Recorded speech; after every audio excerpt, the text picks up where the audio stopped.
Can you tell us who we have on Rico TV today? Everybody in Fort Worth know who the fool is. You don't have to call names. Everybody in Fort Worth know who the fool is. I'm the last nigga left, and the young man want to know about his history. So I'm the last one left that can kind of tell him what happened in Fort Worth a long time ago. You know, we might not get saved. So, but let's do I know, and I can already tell a man like you don't even really like hypotheticals. Hypothetically speaking, though, what would have to happen for us to be saved? What would have to happen for us to turn it around? We got to break away from the white boy. Okay, that's step one. Until we unite with some laws and some bylaws, we lost. We following his laws and his bylaws. They for him. He done lost. He done lost his country. Everybody over here. Everybody's over here now. Every tongue is his, just like Babylon. Right. Man kissing man, woman kissing woman, no respect. Nobody have respect for one another. You don't have all of this in Cuba. You don't have all of this in North Korea. You don't have every tongue over here. This is the only country where it's every tongue.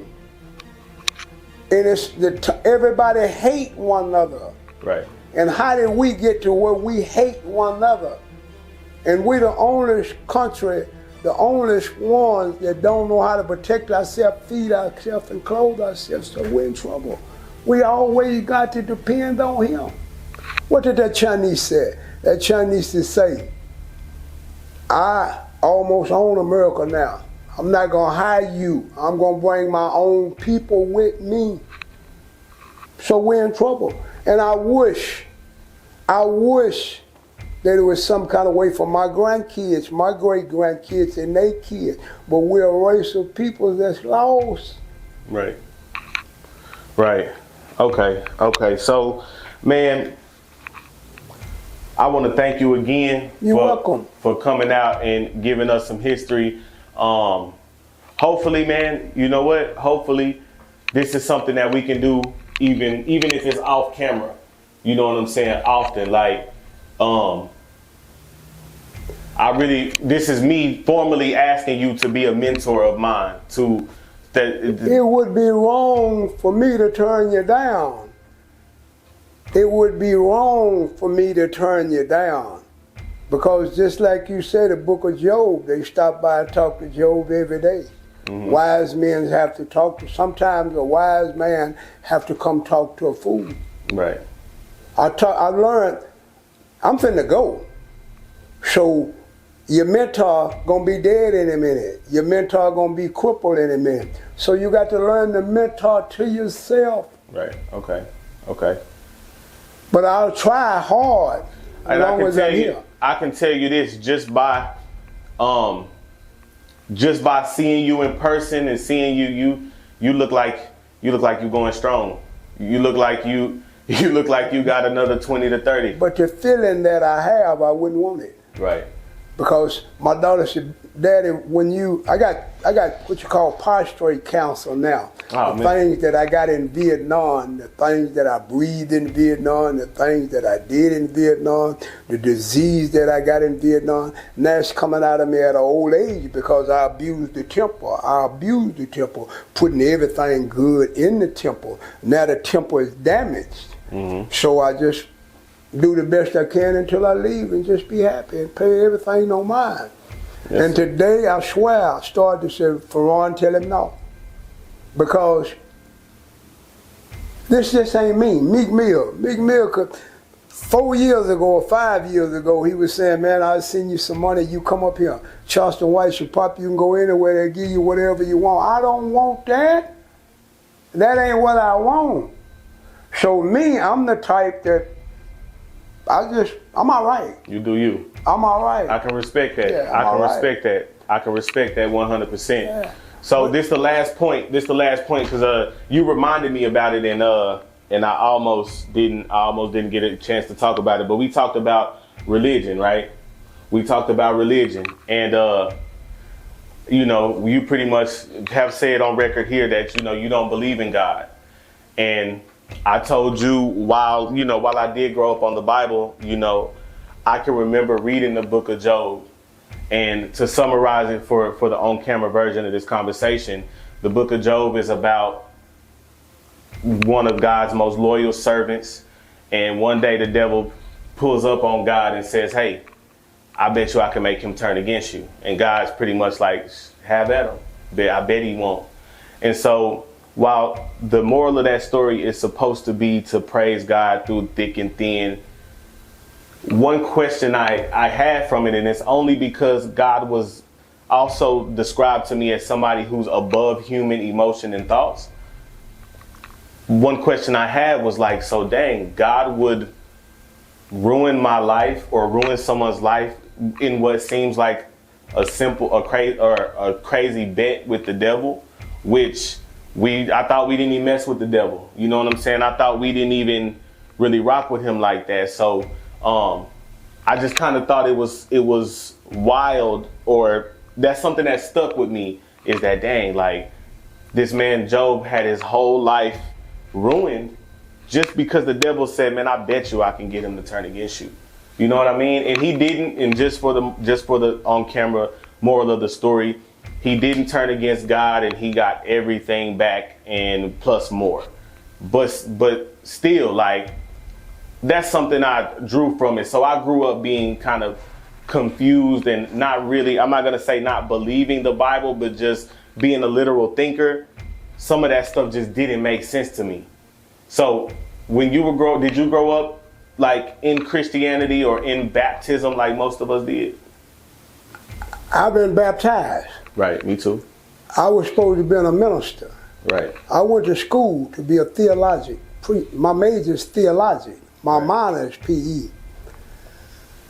When I read the Bible, I read what they said God said to Israel. God talking to Israel. He's not talking to the Palestinians. He's sending a prophet. God says, say, I want you to go tell my people, this is my message, and I want you to tell my people to do this.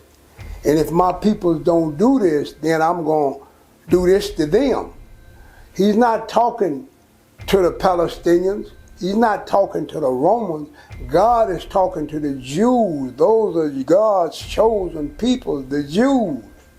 So when I listen to what the words are saying about God and his prophet and what he's telling the Jews, then when I come over here on the American side and I see how America treat the blacks and they believe in God and we supposed to be their neighbors, I just learned that God wasn't talking to them Palestinians. God didn't tell the Palestinians nothing. Allah told the Palestinians things. God told the Jews things, and the Jews and the Palestinians fought every day, still fighting right today. Paul, the Roman, went over there killing Jews and killing Palestinians, fell off our heart, and was supposed to got blind. Jesus' disciples got Paul and taught Paul what Jesus said. So Paul said he's an apostle. How is he an apostle? He didn't see Jesus. He didn't talk to Jesus. Then he come back and told Rome about the God that the Jews got. So then the Romans took the God that the Jews got and honored whatever the God told the Jews to do, then the Romans do it. And the Romans have always been with the Jews fighting the Palestinians. But Allah is over here, and his peoples is just as strong as God's people. So me being born in America, I don't believe the book that the white boy believed, because my grandmother had a blonde hair, blue-eyed person up there. And when I went to reading, I read about the fellow with the wool hair like lamb and dark skin. So quite naturally, the white boy got a lie. So I'm not going to believe that white boy's lie. I'm not going to believe that white boy nothing. I'd rather be ignorant and illiterate like I am and to follow the white boy and believe the white boy's philosophy. Jesus, I read Jesus. I don't have anything against Jesus, but Jesus is a Jew. Martin Luther King and my mama is my God. They the ones saved me, my mama and my grandma. And Martin Luther King died for me. Jesus didn't die for me. I was born in sin. That white boy hate me when I come out of my mama's womb. That white boy trying to figure out a way to kill me. Been trying to figure out a way to kill me. Why do he hate me? What did I do to him? Nothing. He have been over me from the time that we been over here.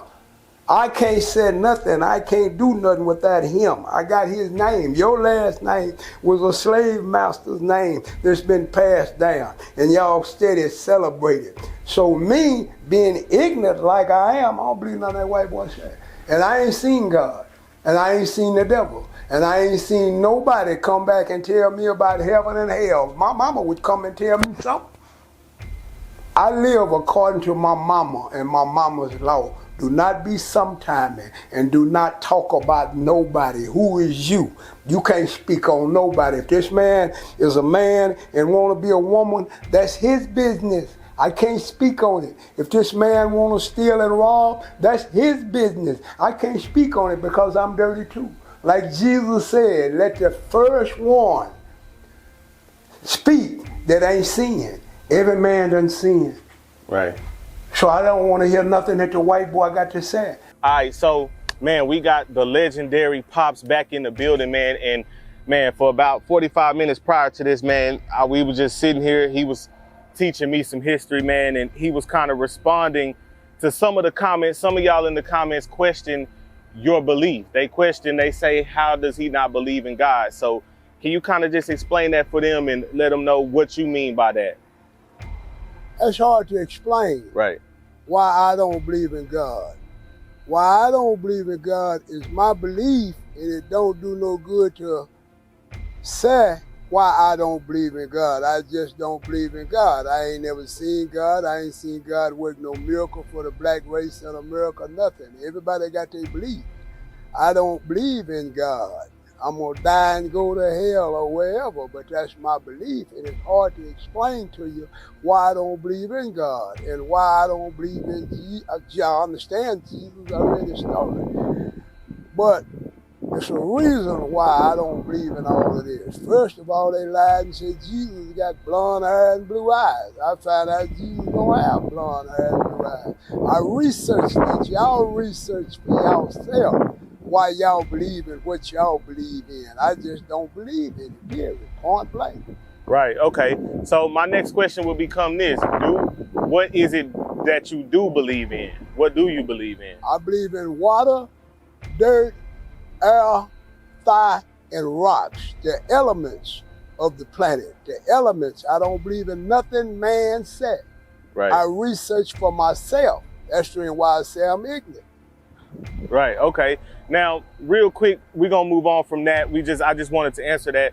Real quick, I forgot to tell you, when I told my pops, when my pops seen our interview and he called you something, I said, man. He called me Weasel. Yeah, Weasel. He called me Weasel or Texas nigga or Pop. Right, okay. So he said, Weasel, he said, man, I can remember back in the day, he said, that man has always been the same. I said, what you mean, Pops? He said he's real militant. Like, them police used to try to run down on his spot, and he was the only black man I ever seen that would challenge the police. Like they'll take him to jail, but he'll straight up like be giving it to him. And most black people were scared to talk to police that way. So how long have you been militant like that? How long have you been, I guess, just had the, I guess you want to call it audacity to fight the police? I don't bother nobody unless they bother me. My mama and my grandma taught me. My mama and my grandma taught me. We fight the police because the police was fighting us and beating us up. So I went to the army. I am a police. Right. I am a police. I've been in the army. I've been where they fighting one another at. So when I come out here on these streets, the police, if I give him his respect, he ain't got no business talking to me like I ain't nothing. Right. But the police used to talk to black folks like they ain't nothing and beat black folks up. I come up gambling. So by me gambling, I'm in there with the police. They chase us, take our money and everything. So you got to learn to fight back. Can't nobody take my money. Right. I didn't bother the police unless the police bothered me. I like police. Ain't nothing wrong with having a police. You got some good police and you got some dirty police. I know a dirty police soon I walk outdoors and spot it. Right, right.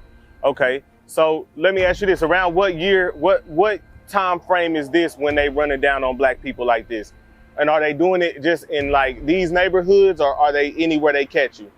Racism and the police back that in, they just handle black folks bad. Point blank.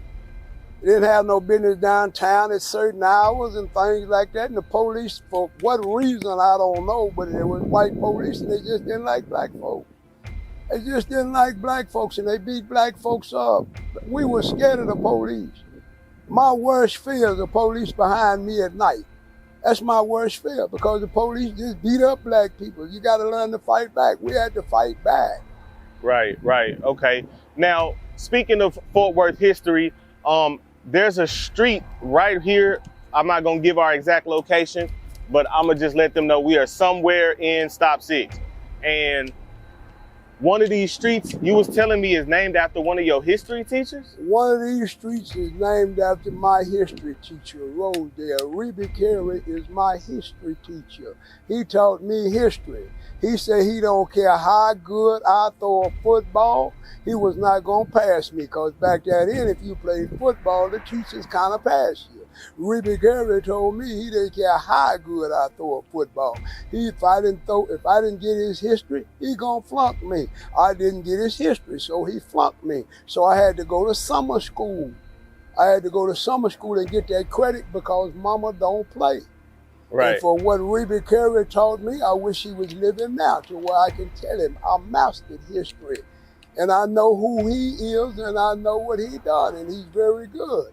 He wound up being a Republican. He wound up being a Republican Party. He was with the Democrat Party, but he's still in that English white boys party. Where is the black party? Right, Where is the black party? Right, right. He wound up being a master because he got all on this and he got all on that, senators and everything. He wound up being a very intelligent young black male, but he believed in Republicans. Republicans are rich. He don't believe in Democrats. Right. So let me ask you this, and that's honestly something that I kind of struggled with, maybe I would say around last election, but just figuring out as a black man, who should I be voting for? I don't get off into that because Right. my partner, I got a partner, he said, man, them black people got beat up for us to vote. Right. So I go vote because them black people got beat up just to vote. You start your own party. Party, that's their game. That's their game.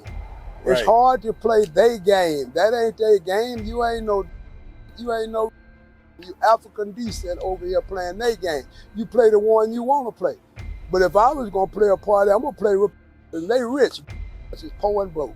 Right, right, okay.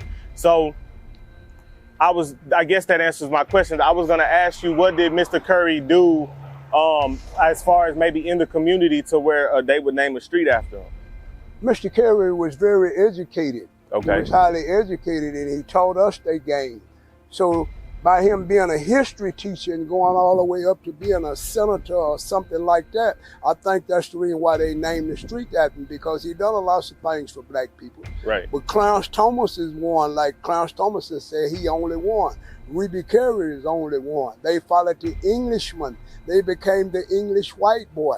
Reby Carey know nothing about the black poor peoples, but he do, because they was back that in and he didn't want to be called, so they raised their status to Negro. Negro mean you wouldn't got that white boy's education. The niggas didn't go get that education. They stayed in their own culture with their own tongue. So that's really why it wound up messed up. The Negro changed it because they went to the schools and learned everything that the white boy know, for real. The Negro is very intelligent. He's so intelligent he don't know who he is. Right. Following the English white boy. Right. Who are you? Right. The Mexican know who the Mexican is, the Indian know who the Indian is, the Chinese know who the Chinese is, North Korea know who North Korea is. Negroes do not know who they are, neither do they care, neither do they want to know. Right. And ain't no more Dr. Kings or Jesse Jacksons to teach the kids what they supposed to do. The old people is supposed to teach the kids. The mamas and daddies is supposed to teach the kids. The kids don't have nobody teaching them now, so what do they know? Right. And that's in black history. That's in the black culture. Mexican kids know what to do. Chinese kids know what to do. Italian kids know what to do because they have a culture of what their mom and daddy passed down to them. The blacks don't have a culture. Have you ever been in like a combat situation where you firing at each other? I don't want to speak on it. You know, that's some people, when we got off, when I come back from Vietnam, I went to Jersey City. I had to go there and debrief. You debrief there. That's where I went. When I come back from Vietnam, we stopped off in Jersey City, and I had to stay there, quarantine, to see if everything is all right. I forgot if it was a month, 40 days, how many days it was on the quarantine. Then when you get out, you come back home. Let me ask you this: How did you avoid? You know what PTSD is? Yeah. How did you avoid having PTSD? You don't avoid it. So you have PTSD? You have everything. Ain't nowhere in the world you gonna come back home and I ain't gonna thought about them years that you was over there in them jungles. Okay, so but you learn that they program you, but they don't deprogram you not to. You have to deprogram yourself. So I just want to commend you and just tell you how mentally strong you are, because you don't seem to have to use drugs to cope with it. You can simply just smile and say, I don't want to talk about it. And that's a real strong mind, you know? So as far as how did they treat the black people that fought in the war? Because we in 1966 at this time. So this is right in the middle of the civil rights movement. So a better question for me is, what would make you want to go fight for this country? What would make you want to go be in the army at that point in time of based on everything that's going on in civil rights? A young wild man. Okay. A young wild man that don't want to just keep being around this. Okay. So, it ain't bothering me. I'm going to learn what I want to learn. And I went and learned what I wanted to learn and did what I had to do. And come on back and come out here and do what I have to do. I got a survivor mind. So by me having a survivor mind, I got to do what I got to do wherever I'm at. I got to do that. You know, and I'm glad that I had a mind that I have, because I might not could handle a whole lot of that other. You know, the family and all of that. I got a mind to get me a dollar bill, however I got to get me a dollar bill. You know, if you bother me, my thing is, if you bother me, it's trying to stop me from getting this money, man, you got a problem. But I get up every day to try to get the money. That's my goal every day. Been my goal every day. Just stop being my goal. And it ain't stopped being my goal, that just slowed down the last 3 years. My goal is always to get up and get me some money, how I got to get it. Watch the jack and watch the police and try to play the big and broads and the dudes, you know, mine, and get the money. Okay, so let's talk about, what did you make the most money doing? Selling drugs. Okay. Selling drugs gave us money to do what we want to do with it. We own more business than everything you sell. What? We own more business, get people business than everything. I broke dealers. Okay. I broke dealers. I'm a professional gambler. And I've always kept me a gambling place, and wherever people go gamble at, I go to their gambling spot. And I break a bunch of people that sell. And when I break a bunch of people that sell, and then one time there wasn't nobody selling, and the people that needed some, so I just picked up the thing and went to selling myself and gambling. Okay. So there's an idea that the government placed it here for us to sell because we don't have ships to get it. The government didn't really post nothing here for us to sell. A lot of people say that, but a lot of people, different countries come to America, and when they come to America, they bring that thing with them. One of the biggest themes in hip hop right now is snitching, telling, right? And I want to make it very clear to you and the camera that this isn't necessarily my lane, because I'm not in the streets, never been in the streets. I just think it's important to highlight, because there's a whole group of youth that are fascinated with that topic. I mean, every week another rapper is getting exposed for having paperwork where he told on somebody, or then now it's even to the point where they breaking down jail fights, and if one of the rappers talk about what happened to the police, they calling them a snitch. So with doing my research on a bunch of the top dealers, even take out the Fort Worth ones, we can go to Frank Lucas, right? People like that. One thing I noticed by doing my research is that 90% of them, by the law of the streets, told. Why do you think that no snitching is embedded in the youth so hard? Like no snitching, no telling. Like why is that drilled so hard into them? When you get in the streets, at least. A snitch.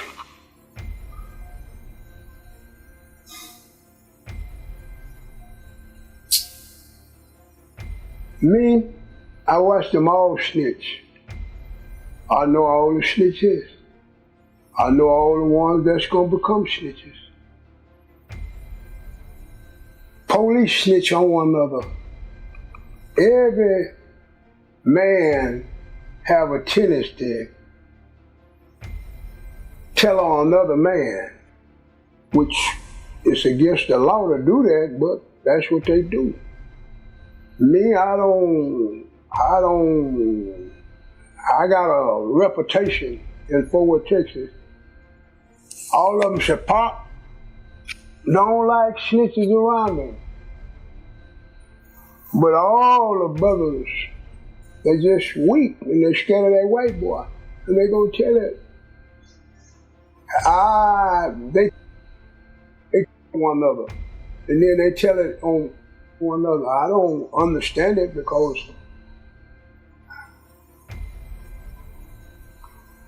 it's just Judas snitched on Jesus.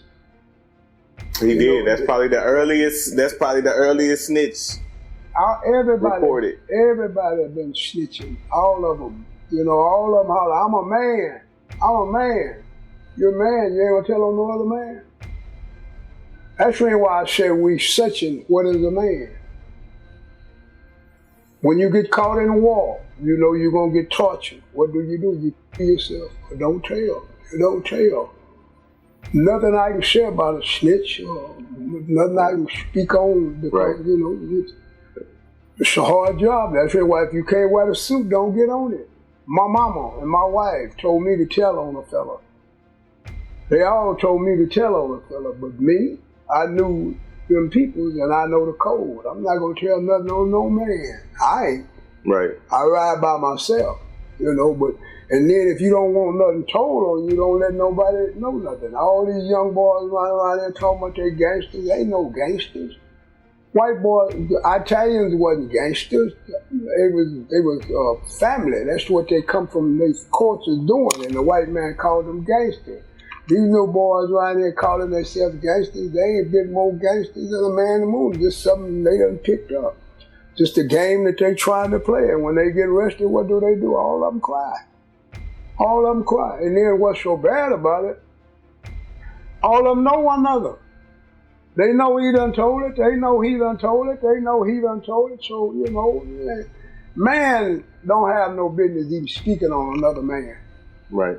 You don't have no business doing that. Yeah, I can't speak on you. I can't speak on no other man. You don't speak on nobody but yourself. You speak on what you know about yourself, and they ask you about anybody else. That is. The Fed is so cold. Me and you taking care of business. Mm-hmm. You know what I'm doing. If you don't tell the Fed what I'm doing, they ain't gonna let you out of jail. They'll just let you just sit there until you tell what I done. How many men are strong enough to just sit there and don't tell nothing on that man? A long time ago, if you're a snitch, you get a price on you. Man, that Classy Lady is one of the last places that I've had. Classy Lady is a place where some females had. That females had Classy Lady before I had. So the name was Classy Lady. When I got it, I turned it into a small casino. in here, getting us some money in here, eating in here. So I left the name up there because they said if I wanted the name to be changed, it cost $100. I don't give a goddamn what the name be. Be whatever it want to be. So from 2005, that's what we done. And we enjoyed ourselves and we fed the people. We fed the people. You bring me all your money and I don't give you nothing. Every Thursday you eat at Classy Lady, but every place I ever had you eat at. We put a barbecue grill out there and give away food because that's what you do. You feed the family. The strong men feed the family. You give away. You give away, you getting all the money, so you're giving something back. Okay. So you talked about strong men, right? Which is something in the black community. Would you say we lack strong men in the black community? This is what I say. I can't take nothing from them because they swear they strong men. So if they swear they strong men, then they strong men. I can't sit up and say who's weak and I can't sit up and say who's strong. Right. But I come from a village where the men's had places to business, so when the little boys come outdoors, they got somewhere to go get them a job. They got a tie shop over here where they can learn how to change ties. They got a grocery store over here where they can learn how to sack groceries. If today's men don't have no places of business for the young boys, so now boys is teaching boys. But I can't call no man, I can't classify that. One thing I can't do, I can't speak on nobody but me.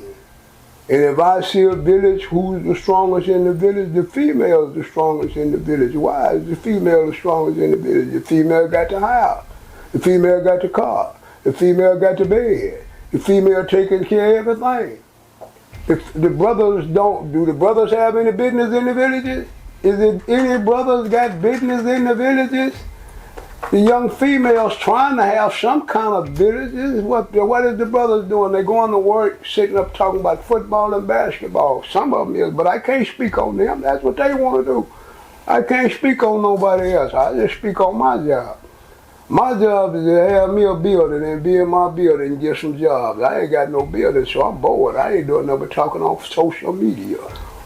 Facts. So one thing you mentioned that struck me, and which leads to my next question, is you talk about how the woman is the strongest right now in the black community, right?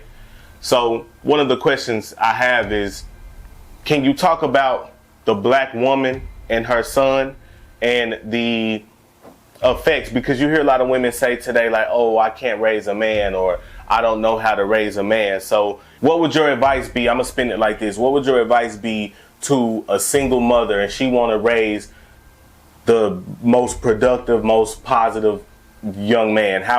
Black boy, what would you tell her? You gave me some hard questions. That was one of them. Questions. The only thing I can do, and the only thing I can say, and I love her to death, I appreciate the mama that I had and appreciate the knowledge that my mama gave me. And the knowledge that my mama and my grandma gave me is the knowledge that I wear today. You got to teach your boy how to feed himself. You got to teach your boy how to clothe himself. You got to teach your boy how to bathe himself, because there ain't no man in the house. And it's hard for you to do that. But the most important thing you got to do, you got to tell your son the truth, and you got to make sure. My mama, I went everywhere with my mama. I went to the beauty shop with my mama. I went to the grocery store with my mama. I went everywhere with my mama. I went over to her mother-in-law's house and things like that. And then one day my mama told me at 10 years old, she used to say, get out there, go out there with a men's ear. At 10 years old, I'm sorry, you can't do none of this no more. You got to go outside and come back in and be a man and learn what a man is. Then my daddy come around and my uncle and my grandpa, so I leave my mama. So the only thing I can tell a mama is to teach him how to cook, teach him how to take care of himself, and teach him that he need a job. He gotta have a job. Your mama ain't making it weak in a certain sense. My mama, I love her because I feel like one day when I come back from college, my grandma died, so that summer I don't do nothing. I'm just laying around, burglarizing, stealing, doing stupid. I ain't doing nothing. So September come, I walk in the house, never will forget it, walked in the house one Sunday. I said, Mama, give me $20. Mama said, if you don't get your sorry ass out of here, you ain't got no job. Neither you going back to school. Get your sorry ass out of here. I walked out that motherfucking house crying like a little old bro. Mama done turned me down and give me no more $20. I'm finna go steal something. I'm finna go rob something. I'm finna go burglarize something. I'm finna go do something stupid to get me some motherfucking money. That's what I'm finna go do. Coming to find out, I win the money. So I go lay down with a little girl. I wake up the next morning, I run my tongue across my teeth. I said, damn, man, I go brush my teeth. I said, Mama mad at you. I said, Mama, I wouldn't join the army. And ever since then, I've been all right. I love my mama to death, but I had to leave my mama. And my mama turning me down for that $20, it taught me something. And Ray Charles' mama, she wanted to help her son, but she couldn't. She had to make sure he learned how to iron his clothes and everything himself. So the black woman, you know, you're doing the best you can, but you got a hard job. And I understand. I had my daddy. I had a little of my daddy. Yeah, but mom, you know, just raising a boy all by yourself, you just got to teach him to be strong. Give him books on other men. There's nothing really, you know, I don't. You got to send them My out. mama was strong. And she talked, nigga, if you ain't got no job, you ain't got nothing coming. One time she was, when I first got my first job, I get ready to go to work, mama got my lunch, and she didn't give me 50 cents, and I got my breakfast. She did that every day. I get my check that Friday, I don't give mama a dime. Monday come, mama automatically cook breakfast, I ain't got no lunch, and I ain't got no 50 cents. I got to go to work broke. I done lose all my money, messed all my money up. Wednesday, I asked mama, why you quit fixing my lunch and why you didn't quit giving me 50 cents? She said, when you got your motherfucking check, did you give me anything? No, but every time I got my check, I started giving my mama something. You want to be a man, you got to go outdoors and get you some money. You don't want to be no little boy. You don't want mama and daddy to give you nothing. You want to start off trying to find out what is a man, and it's hard trying to find out what is a man and you black. What is a man? That's a hard job. What is a man? But the first thing a strong young man gonna do is gonna go get him a job. He's gonna go get him a job when he gets a certain age where he can work. He's gonna help mama. He's gonna help mama buy clothes. He's gonna help mama. He ain't gonna just lay around and ask mama to do this. At a certain age, I learned how to work. I started working at about 11, 12 years old, going and getting me some money, because like mama said, I can't buy them pants right there that you want. If you want them pants, you got to get some money put with these money to help me get these pants, because our mamas was poor back that in. So we had to help our mamas and things like that. Well, back that in, the white man hire you if you're 12 years old, 13 years old, 14 years old. If you can push that wheelbarrow with that dirt in there around that corner, you can get paid for all that. And boys can do that. So you just got, young boys that got to go to work and quit waiting on mama. But I tell all the young boys, I don't care what y'all say, if you can read and write, go join that Air Force, boy. You gonna get you $4,000 every month. Damn college, go join that Air Force, man. And you're gonna get a chance to go around the world. You ain't gotta be bothered with mama, you ain't gotta be bothered with daddy, you ain't gotta be bothered with nobody, you know. Now if you can't read and write, I can understand, you ain't got no chance. But a lot of y'all going to college and know you ain't got no money. Know your mamas and daddies ain't got no money. Go join that Air Force. Yeah, shit. You talking about live good. Go to. So I can understand the young black male in America being confused and being messed up in the head with no knowledge of what it is to be university or what it is to know what he got to do each and every day. Right. Okay. Let me ask you this, because from, you know, I want to briefly touch on like your life, because I know you said you was in the feds from 83 to 91.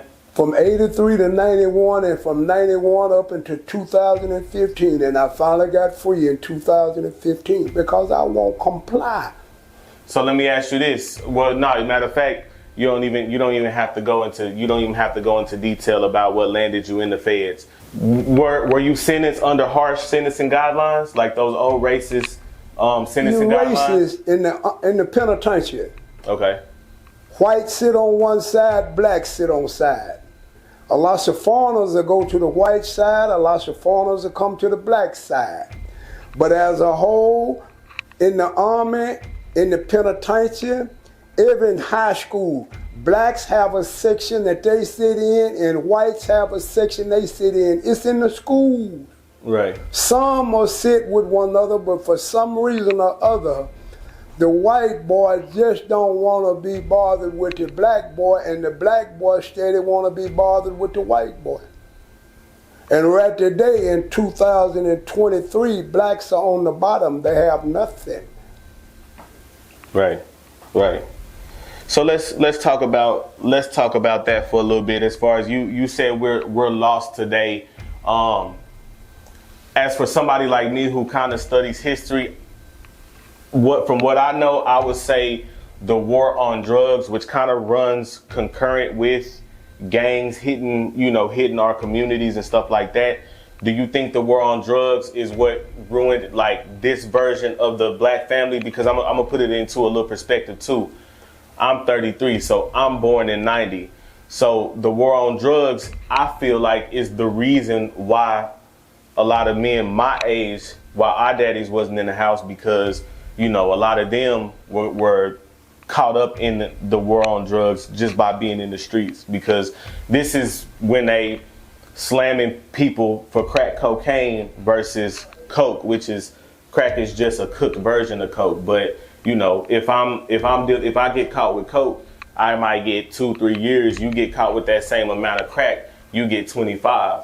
Like, do you think that contributed to why, like, as far as my generation and ultimately the generation under me, like, why the fathers aren't in the home? Do you think that's why?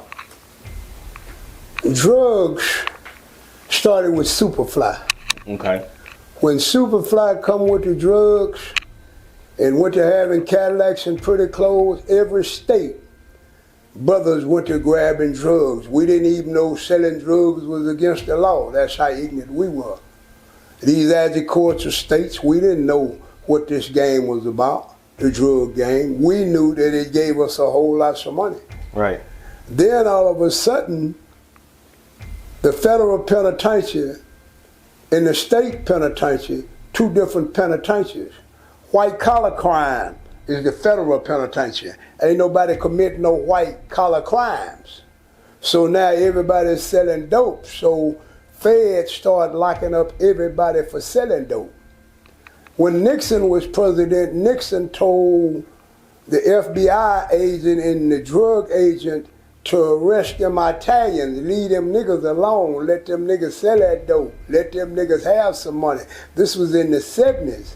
So from the 70s up until the 80s, when Perot started DEA, we sold dope and didn't have to even worry about being bothered. Because Nixon wouldn't get a drug people's no money to come and arrest us. Because Nixon said, let them niggas sell dope. Let them have some money. So we had money during the drug area. Alonzo Square brothers sold drugs. They didn't know it was against the law. They didn't know it was going to the penitentiary. But when the Fed picked it up, the DEA started the drug enforcement. It wasn't no drug enforcement when we were selling dope. The DEA didn't come in effect until Perot started the DEA. So it was legal like for us blacks to sell drugs. And I always said, which one is the worst? Y'all ancestors sold us. We selling dope to where we don't have to be bothered with y'all, because if we sell some dope, that's an economy. Dope was an economy for black. That was for sure. That was my independence to tell this white boy, I don't need you. I can own my own business and things like that. Raising kids. It's no secret that today, probably in the black community, we probably are the race with the least fathers in the home. First of all, are you one of the people who believe that not having a father in the home plays a vital role in the development of a child? It's got to. Okay. It's got to. If it's a man in the house and it ain't a woman in the house, that is. Me, I'm not a family man, so I can't speak too much on a family man, but I know what a family is. Right. You see them bushes? You see them kings and you see them queens? A family. You see us over here, the black woman trying to raise this boy, and she don't know what to raise the boy. She don't know how to raise the girl. So how does she know how to raise the boy? Right. So we, as a culture of peoples, we have lost. The old niggas, mama, grandma, grandpapa, uncle, and everybody, they was family. Then all of a sudden the Negro, then the Negro, Right. now the Afro-American, now the hip-hop, and now the nigga, and the niggas ain't got no daddy. The hip-hops kind of had a daddy. Right. The niggas don't have a daddy. These little boys, the birth of a new nation, the one that Charleston White called niggas, the kids, those are the kids that's out of control with the guns, no respect for nobody. They don't bleed like the Negro bleed. Right. So I remember I asked you earlier who was the strongest version of black people, and you said the old niggas. Okay, so let me ask you this. Back then, what's the difference if you stand a 15-year-old boy from today versus a 15-year-old boy from back then? What would be the main differences? That 15-year-old back then know how to work. That 15-year-old know how to do things because he had a dad and a grandpa that took him to work with him. One grandpa lined to post cement. Another grandpa lined to lay wood. Another grandpa lined to work at an uncle or something lined to work at a store. You had to go to work back then. These kids now don't have to go to work. So a 15-year-old boy now, he's sorry. Because he ain't had to do nothing but just lay in the house. Mama gave him everything. He didn't have to do nothing. He can't go outdoors and cut the grass because he got asthma. When he come back, I ain't want my boy outdoors. I want my boy outdoors. Right. Yeah, I used to have to cut grass for sure, but my allergies was bad, but I still had to cut grass. Okay, now, boom, I like that. I like that answer, and I like the structure of that question. So now I'm going to ask you, what's the difference between the woman today and the woman back then? What's the difference between these two women? We can go 35-year-old woman today versus in that generation. I told you this one time, and I'm gonna tell you this again. My belief. The woman back then had a man in the house with her, hipping her. The woman today don't have no man in the house with her, hipping her today. So she kind of rebellious. Because she got to do it all herself, the woman today. The woman today and the woman back there, the women's back long time ago, they didn't work. The old men went out and worked. They took care of the house, and a lot of women did the garden work while the husband went to work. Right. A lot of women back that in growed the food while the man is at work. And the man come home and did a little bit, but the woman did it. And the woman raised the children, took care of the children, and fed the children, and clothed the children. Taught the children how to sew, taught the children things. The woman today, she don't have time to teach the children anything, and she got to go to work too and pay all the bills too. She don't have time.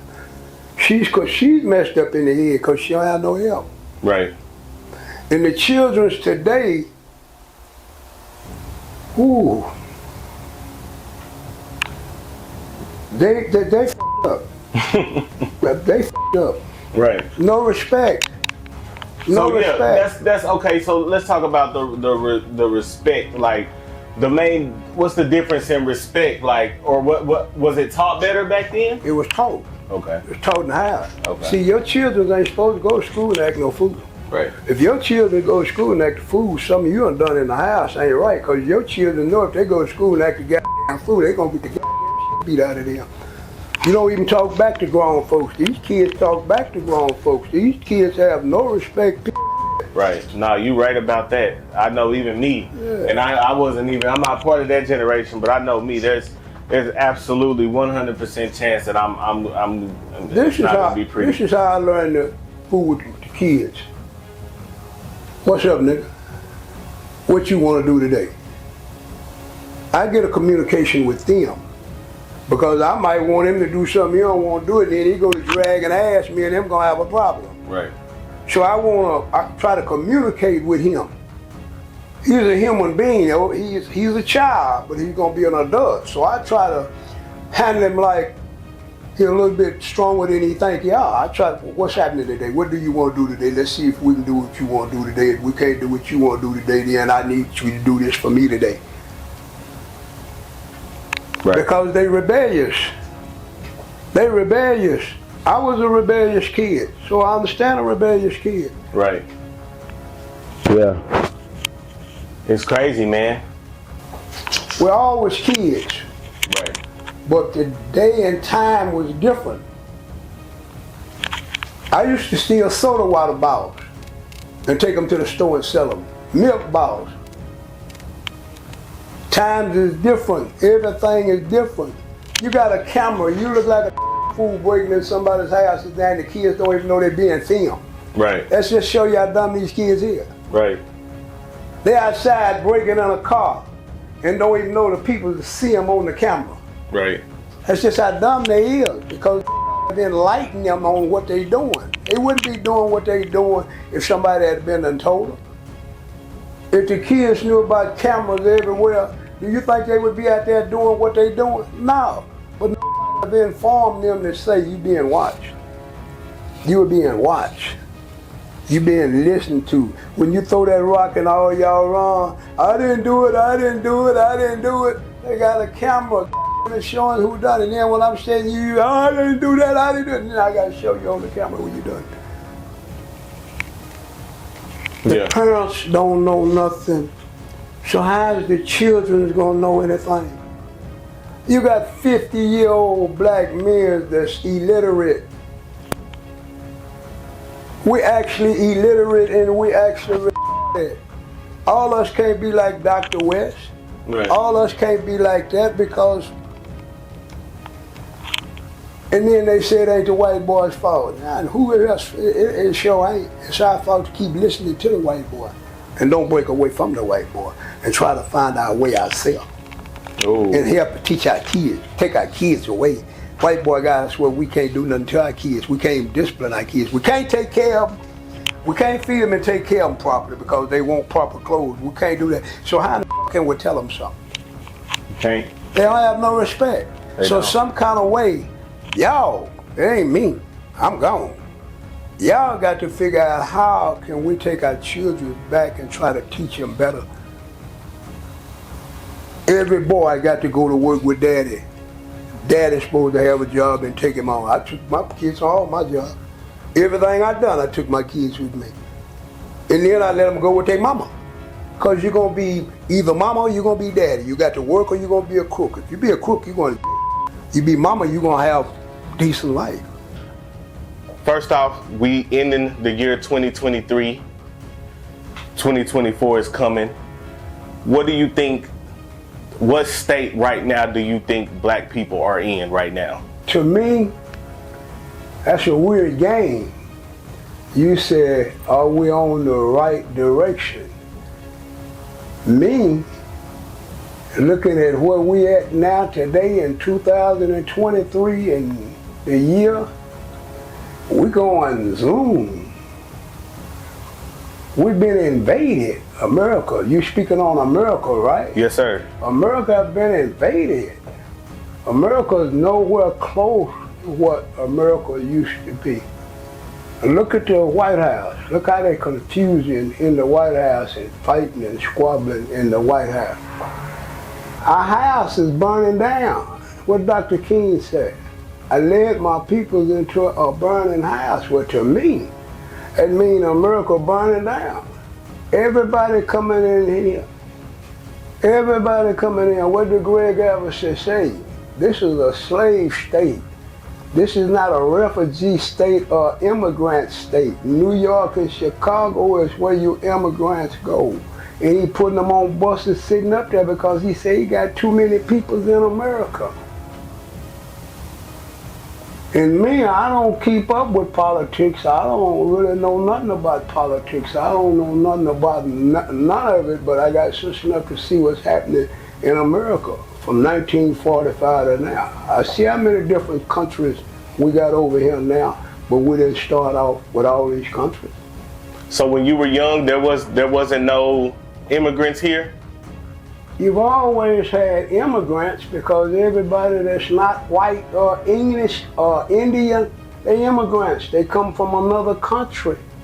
You had Italians here, you had Jews here, you had Germans here, but they all come by way of Chicago, New York, Philadelphia, where the water is, where the boats is. We're in a slave state down here in Texas. But America's been invaded. Everybody's in America now. You didn't have no Vietnamese in America in the 40s and the 50s, not that many. Mexicans and blacks and whites was in Texas. Mexicans had a little old batch over there. Blacks had 2 or 3 spots. Whites had spots. Italians and Jews had spots. Everybody got their own neighborhood. America, to me, American politics is, that's up. Right now, they say who would be the president? Who most qualified to be the president of the United States? Somebody with some compassion up there with good sense. Kind of Kanisha Rice. Young lady ain't racist. She wouldn't even know how to be racist, but she's been to so many different countries learning political science to men from other countries so she know what's going on, so she can speak. So me, I'm not in that. I'm down here in the bottomless pit. That ain't my game. I don't know nothing about that. That's y'all game. You got to worry about, I'm gonna vote Democrat, I'm gonna vote Republican. Y'all need to start your own party. Black in America scared to start their own party? That actually don't sound like a bad idea at all. You know, a lot of the times, Pops, at least from my generation, we don't even know where to start. Like, as far as making a change. Because I know when me and you talk, you tell me all the time, you got a hard job, young man. And a lot of the times, we just don't even know where to start. So where would you tell us to start? This is what I keep trying to tell y'all. I have the dream. Dr. King had a dream, let's go join the white boy. My dream is let's break away from the white boy and start our own businesses, have our own theaters, have our own banks, have our own, with nobody funding us. We're doing our own. Just like the Chinese say, man, I own part of America now. I'm not gonna give y'all no jobs. I'm bringing my own people over here to work for us. So where's the smart black culture? The Negroes was the smartest. Now the Negroes is gone. Now 50 years, they what they call that shit? Hip hop? Yeah. 50 years, they hip hop. They don't have, hip hops don't have no business minds. Only the Negro, and he don't really have a business mind. Blacks do not have a business mind. They don't have an economy. Everybody come over here selling something, growing something or something except the blacks, where we used to grow all the food. But now look at us. We lost. The reason why we lost, Fort Worth is a country. Fort Worth is a country town, agriculture state. Fort Worth had gardens in the backyard when I was a kid. Fort Worth had rabbits that we used to go hunt. We can go fishing. You had food. Now there's no food in the backyard. Some kind of way, Tifton, Georgia, Jimmy Carter built them people's houses up there. So all of them got backyards, got food in their backyard. 2023, it's just hard. Me, I wish I had an answer for what can you do. Farrakhan them, they have a nation. Those are Islamic peoples. That's a nation. Farrakhan got food, farms for his people, livestock, everything. Places for his people to stay. The Bible, the preachers, they don't look out for the people like they're supposed to look out for the flock. So America, as far as the black is concerned, what I see, we lost. You lost. You don't even know who you are. Mexican know a Mexican's a Mexican, an Indian know an Indian's an Indian. You ask the black race, who you, man? I'm an English white boy. I got his language, I got his tongue, I got everything. No, you ain't. Right. So you mentioned taking care of the people, feeding the people. I did a documentary on Charleston White, and in that documentary, I learned that when he got down there to the Classy Lady, y'all were feeding the kids. So where'd you get the idea to have a breakfast program for the kids at? Like what made you, when did you start that? I never had time to do nothing. Okay. Until I got to Classy Lady.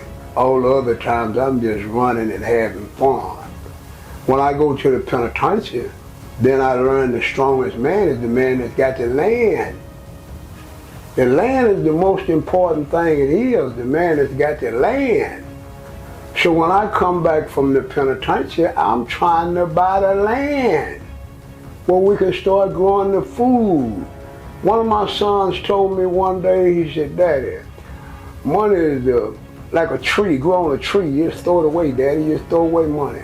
I say, baby, you got to be the craziest. Money is like a tree. You just ride and throw it away. And then we drove on down the road. I told him, I said, you really right, man. So I'm going to give you some money. You're going to plant an apple tree. In 5 or 6 more years, you're going to have some apples. You can sell some apples. Because you're right. But me just giving you some money and you not knowing what to do with it, you're just throwing it away. So it is like in the tree. But if I give you this money and tell you what to do with this money, then you know what to do with this money, then this money going to make money. And when I come home from the penitentiary, I come home trying to get people jobs and things like that. I had a landscaping company.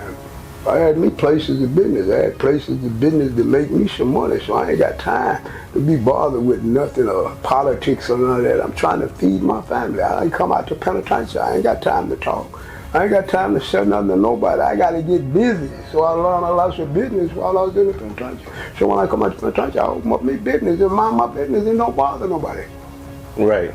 Okay. But as far as when y'all was feeding the kids, like, is that something you picked up or learned, that ideology, from the pen? My grandma feed. Churches fed. I come from a generation of ain't no child gonna be hungry in this neighborhood. You can eat at Miss Maggie's house. You can eat at Miss Saggie's house. Ain't no such thing as feed. So whenever I open up a place of business, you spend money with me, I got to give you something free. The kids come by, we get kids money, we get kids everything, we get kids jobs. We teach the kids. We don't give kids no dope. We give their daddies dope. Because their daddies don't want to do nothing else but sell dope. So we give their daddies dope, but we take care of the kids. Whoever sold dope for us, their daddy going to be taken care of and they going to school. Because we're going to make sure they got everything we got. It's a family. We take care of one another. Would it be wrong for me to take the money from the government? Because it's the white man? No. Okay. No, it wouldn't be wrong. You trying to start your business. You got to take the money from anybody. Ain't no football player, no basketball player, or nobody gonna give you the money to start this school. You can't start it on your own. So you don't care who you take the money from. Just do what you're supposed to do with the money that you take from them and save your money. Then in a minute you ain't got to take nothing from them, so they're not gonna be in your business. Right. Okay. So I'm gonna let you get at it. I'm gonna let you chill after this. I know you don't really even like the camera thing, but I do have a question about money, right? A lot of people broke these days. And I know you told us in the past that you've always kept you some money. What's the key to not necessarily hustling, but legal, like I'm not referring to anything illegal. I'm just referring to hustling, because one thing I think that the previous generation had that we don't have is money management. I feel like y'all got taught how to manage our money. No, because if we got taught how to manage our money, we would have more money and we wouldn't be broke. We wasn't taught. The old man tried to explain everything to me. He said, boy, you can't spend that money. Your mama can't spend that money. You don't have no visible means of showing how you got this money. He said, you damn near got to go to the penitentiary, come back, then open up places of business and trying to ease the money in. Money, it's hard to get money legal. You got to do something damn near to get you some money. Me, I've always kept me a place of business, and I keep me a place of business, and I keep something to sell in that place of business, and I keep trying to open up me another place of business to keep trying to make money. It's hard to make money legal, especially with all the laws that the white boy got. And it's hard to find people now, like you said, everybody's broke. And the black race is so broke. Why? They can't steal no more. They can't rob no more. They can't sell no dope no more. So how can they get some money? And going to work, you just barely make enough to pay your bill. Yeah, rat race, for sure. So me, I've always deal with gambling. And I always deal with a place that I bootleg everything. I sell single cigarettes, I sell everything. I'm the black market, I'm the black market king. And I learned to take my money and make my money and make money. But going staying in the Fed 30 years in and out, I wound up being broke. But I still get up every day and try to figure out me a way to get me some money. So do you believe in saving money? Yes, you got to save money. You can't spend all your money. You don't know when you're gonna need some. You know, at least my age, you know, out of 10 people my age, maybe one of us got $1,000 saved up. Saving money is not a thing. But so my question to you is, give me some advice on saving money. How do I save money? This is how you save money. You got to find your part-time job. Okay. The money that you make, take care of you and your family. You're gonna give your family this and you're gonna give your family that. So therefore that takes all of your money.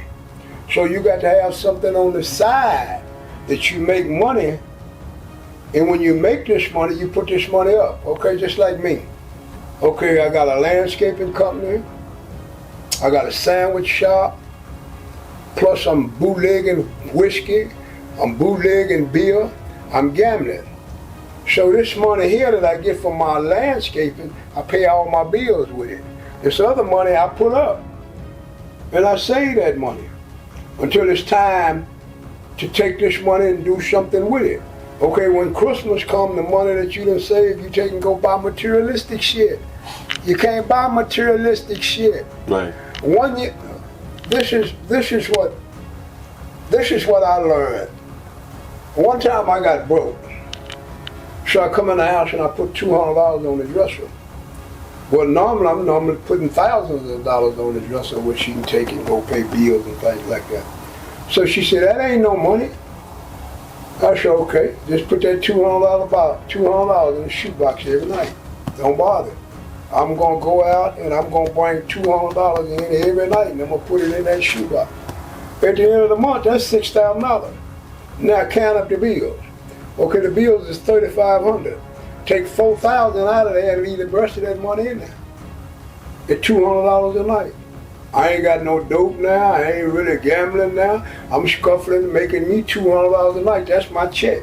$200 every night. I'm gonna bring that in. I'm gonna take that out of this little money that I don't scuffle, and I'm gonna put this $200 up.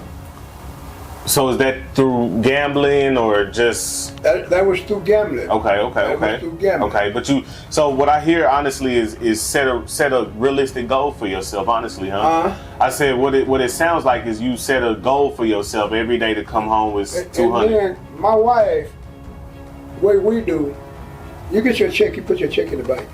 I'm gonna pay all the bills with my money. You put your check in the bank. So you started putting your check in the bank. So when I think I'm broke, now go get some money out of the bank to where I can start all over again. Just see if I might need me $5,000. I'm gonna take this $5,000 and I'm gonna go try to make this $15,000. I'm gonna get that $5,000 back and put $5,000 over there. You have to have ways of making money. That's right. You gotta. It sounds like you gotta have them all going too. You can't. One stream of income ain't enough. My son told me, he said, Dad, I don't want to do nothing illegal, but I want some money. I said, you ain't gonna have no money. You got to do something illegal. Okay, a long time ago we said, man, I'm finna make this money, and I'm gonna put this money up and I'm going to jail. And when I come back, I'm gonna take this money and I'm gonna put this. So you know you're going to jail? Yeah, I know I'm going to jail. Wow. I knew I was going to jail. You committing a crime. Everybody know you committing this crime. So why you think you ain't going to jail? Like every youngster out here playing this game, they going to jail. You going to jail. Right now they should say, man, if you had to make some money and you needed some money bad, what would you do? Get me some heroin? Get me some heroin and sell to the dope fiends every day? 6 or 7 months, I done made me enough money I can quit. Now the police know I've been selling dope, but now I ain't selling it no more, so I'm gone. But if you try to do it for a whole year, you might get caught. But you gotta try to make you some money some other kind of way.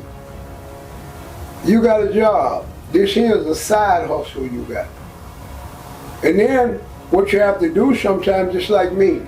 One time I get broke, I ain't making no money. So what I do, I quit wearing clothes 2 or 3 times. I quit wearing clothes, I ain't got no laundry bill. One while my laundry bill was $100, $100-some every week. When my kids was going to school and my wife going to work, and I'm trying to make sure my kids should start tonight, my laundry bill line to be $150. Well, somebody got to quit wearing these clean clothes every day. The kids got to go to school, they got to have clean clothes. The woman got to go to work, she got to have clean clothes. I ain't got to have these clean clothes on no more. I start putting these blue jeans on and I got to put these clean clothes on every day. And then I quit spending so much money every day, it's hard. So you got to cut back? Yeah, you got to cut back. Okay. By me being a gambler and I run gambling, I have 7, 8, 9 different ways to make me some money in my place of business. Right. So you have, I've sat in on a dice game before, and I seen they was paying somebody $1 a roll. Is that kind of how it worked? Like they just house. Whoever got the dice, you get paid for his dice. Man, so it's a lot of ways to make you some money in the gambling world. Yes, indeed. I eat from the gambling world. Right. The gambling world has really saved my life. Right. And then we got a federal agent. He said everybody that sold drugs and went to the federal penitentiary, when they get out, they got to sell drugs again. Why? Because of the lifestyle that drugs give you. Drugs give you a hell of a lifestyle. Well, me, knowing the Fed is watching me, the DEA is watching me, well, now I can't sell no drugs no more, so I got to reach in my bag and get me another little game to play. So I reached in my bag and got me another little place. So that agent that's watching me to sell drugs, he wasting his time, because I ain't gonna sell no drugs no more, because I know you're watching me. Right. Yeah. So when the Fed's watching you, you know they watching you? Yeah, the Fed, if a lot of fools, me, I know the Fed watch me because of what my records say. When I got out of the federal penitentiary, they called the DEA office and said, Willie Price is out of the penitentiary. So the DEA office got my file sitting here, he put it right there. He put my file right there. When he go to hearing it, he put it in close. Right now, he already got some files that he's working on, so he ain't got time to work on mine. But as soon as he hear my name on them streets, then he take my file and start watching me. You was that serious. Golly, Pops. That's crazy, man. That's crazy. But, man, it was a pleasure. Like always, Pops, we'll get into that. We'll get into that next time. But I think today, what we learned, I kind of got what I was looking for, some practical advice. You know, saving money. It's all, we gotta start making some money, and we gotta start teaching the kids. And that's what I took from today right here. If I was you, a young man that ain't never been to the penitentiary, I put in for a small business loan. I put in for a small business loan. Your wife, Harriet, while biting in, they giving women small business loans. But you're a young man, ain't never been in no trouble, you should be able to get a small business loan yourself. Right. You got restitution money coming, you got refugees, you're black, you're a minority. So you just got to try to find out how to do it and just see if you can get you some small business money. Right. I think I need to set my whole program up as an actual business. Yeah. LLC, S corp, whatever, and then kind of do it that way. And but put in for a small business loan, and if they deny you, why? Y'all let everybody in. You gotta raise hell. Right. You gotta raise hell. You can't be shy and timid and not speak up. Right. You gotta speak up. Oh yeah. When you start speaking up, then they give you something because they don't really want you to talk, because if everybody hear you, then they'll start following you. Right. So when one speak up, then they say, well, he know what he talking about. Let's give him a little something and kind of shut him down. Right. So let me ask you this: Did they let you call your building Texas Nigga Nation? Did they let me? Yeah, like did they allow it? Like not allow it, but did they sign off on it? Watch this here. The city was amazing. They want money. I had me a sign, and you have to pay for the sign. You have to pay for a sign. Whenever you put a sign on a building, you got to pay for it. Well, when I Texas Nigga, I put Texas Nigga on that wall and went down there and said, what's the name of it? Texas Nigga. So when I put Texas, they ain't said nothing about it because they getting some money. Everybody want money. So when I put the sign up, Texas Nigga, the Muslims come down there, NAACP come down there, everybody come down there. Man, you taking us 100 years back. I'm not taking you back nowhere. You a Muslim. You NAACP, you national color people. I'm a nigga. I know who I am and I know what I represent. I'm Texas Nigga and I represent Texas, and this is the way I'm gonna do it. And we fought them white folks every day to sell dope. So the NAACP came down on you? NAACP come down there and told me about what I'm doing and what I'm doing wrong. I'm not doing nothing wrong. Y'all national color people. I'm a nigga, man. And I get my own money and I don't bother nobody. I don't bother nobody. This is the 80s. And when they hang on nigga, they got nigga. When they hang on nigga, they got nigga. Y'all scared of white folks. I'm not scared of white folks. Right. The black Muslims, it was black Muslims first, before it was Muslims of Islam. Arab, yeah. It was called black Muslim. He was a man telling us it's a black God. So black started. Oh, you saying it was before the Nation of Islam? Before the Nation of Islam, Wallace D. Muhammad. Right. Okay. Wallace D. Muhammad. Okay. I'm picking up. Black Muslims. They was black Muslims. I'm picking up. Black Muslims. Don't nobody like to fool with the black Muslims. Why? Because they cut people's head off. So they had seniority in America. Don't fuck with the black Muslims, because the black Muslims will cut your head off. Because that's the way the Muslims was back then on the white boy. But then they call it the Nation of Islam. And when they call it the Nation of Islam, then they kind of changed it a little bit. When it was the black Muslims first, they didn't play. And they cut white folks' heads off. That's what, and then the white folks leave them alone. They didn't bother them. If you're a Muslim, they kind of give you a little respect. Right. And that's who came down there on you. Them folks. Yeah, they didn't really come down on me. When they come down on me, then I had something to tell them. Right. Y'all Muslims. Y'all, when they hang y'all, they didn't say nigga. I'm a nigga.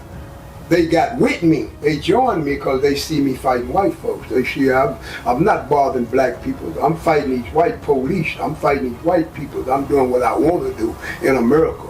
A black nigga going where I want to go and do what I want to do. Because I got money and I know how to represent myself and mind my business. Wow. So yeah. No. My father, my dad told me before, when he found out that I was interviewing you, he told me, he said, man, even when I was young, man, that dude used to be down there fighting the police, like for real, fighting the police. We had to learn to fight the police because the police gonna beat us up. Police fighting us. You got Mama's not like Martin Luther King. Dr. King said, don't hit him back. Mama said, if a sucker hits you, go in his mouth. Grandpa said, if a sucker fuck with you, kill him. I come from a family that they ain't gonna bother you, but they don't want you to bother them. All they trying to do is eat. They had to hunt jackrabbits and things like that. They had to go fishing and things like that. They had to grow food and things like that. The old niggas had a hard time. And they was my peoples. I love them. I love them to death. They didn't get a chance to do what I got a chance to do. Right. All right, man. Pops, we gonna end on that note. Man, tell them your cash out. Oh yeah, this your camera right here. Looking at this camera, tell them your cash out and tell them where to send it. $ Willie P, 1945, but I know y'all ain't gonna send me nothing, but I'm gonna get up and go get my own. Yes, sir. If y'all send me something, it'll be a blessing, but if you don't, I'm gonna get up and go get my own. Yes, sir. Yes, indeed. Like always, Pops, thank y'all for watching.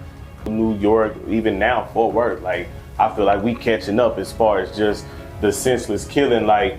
Fort Worth killing,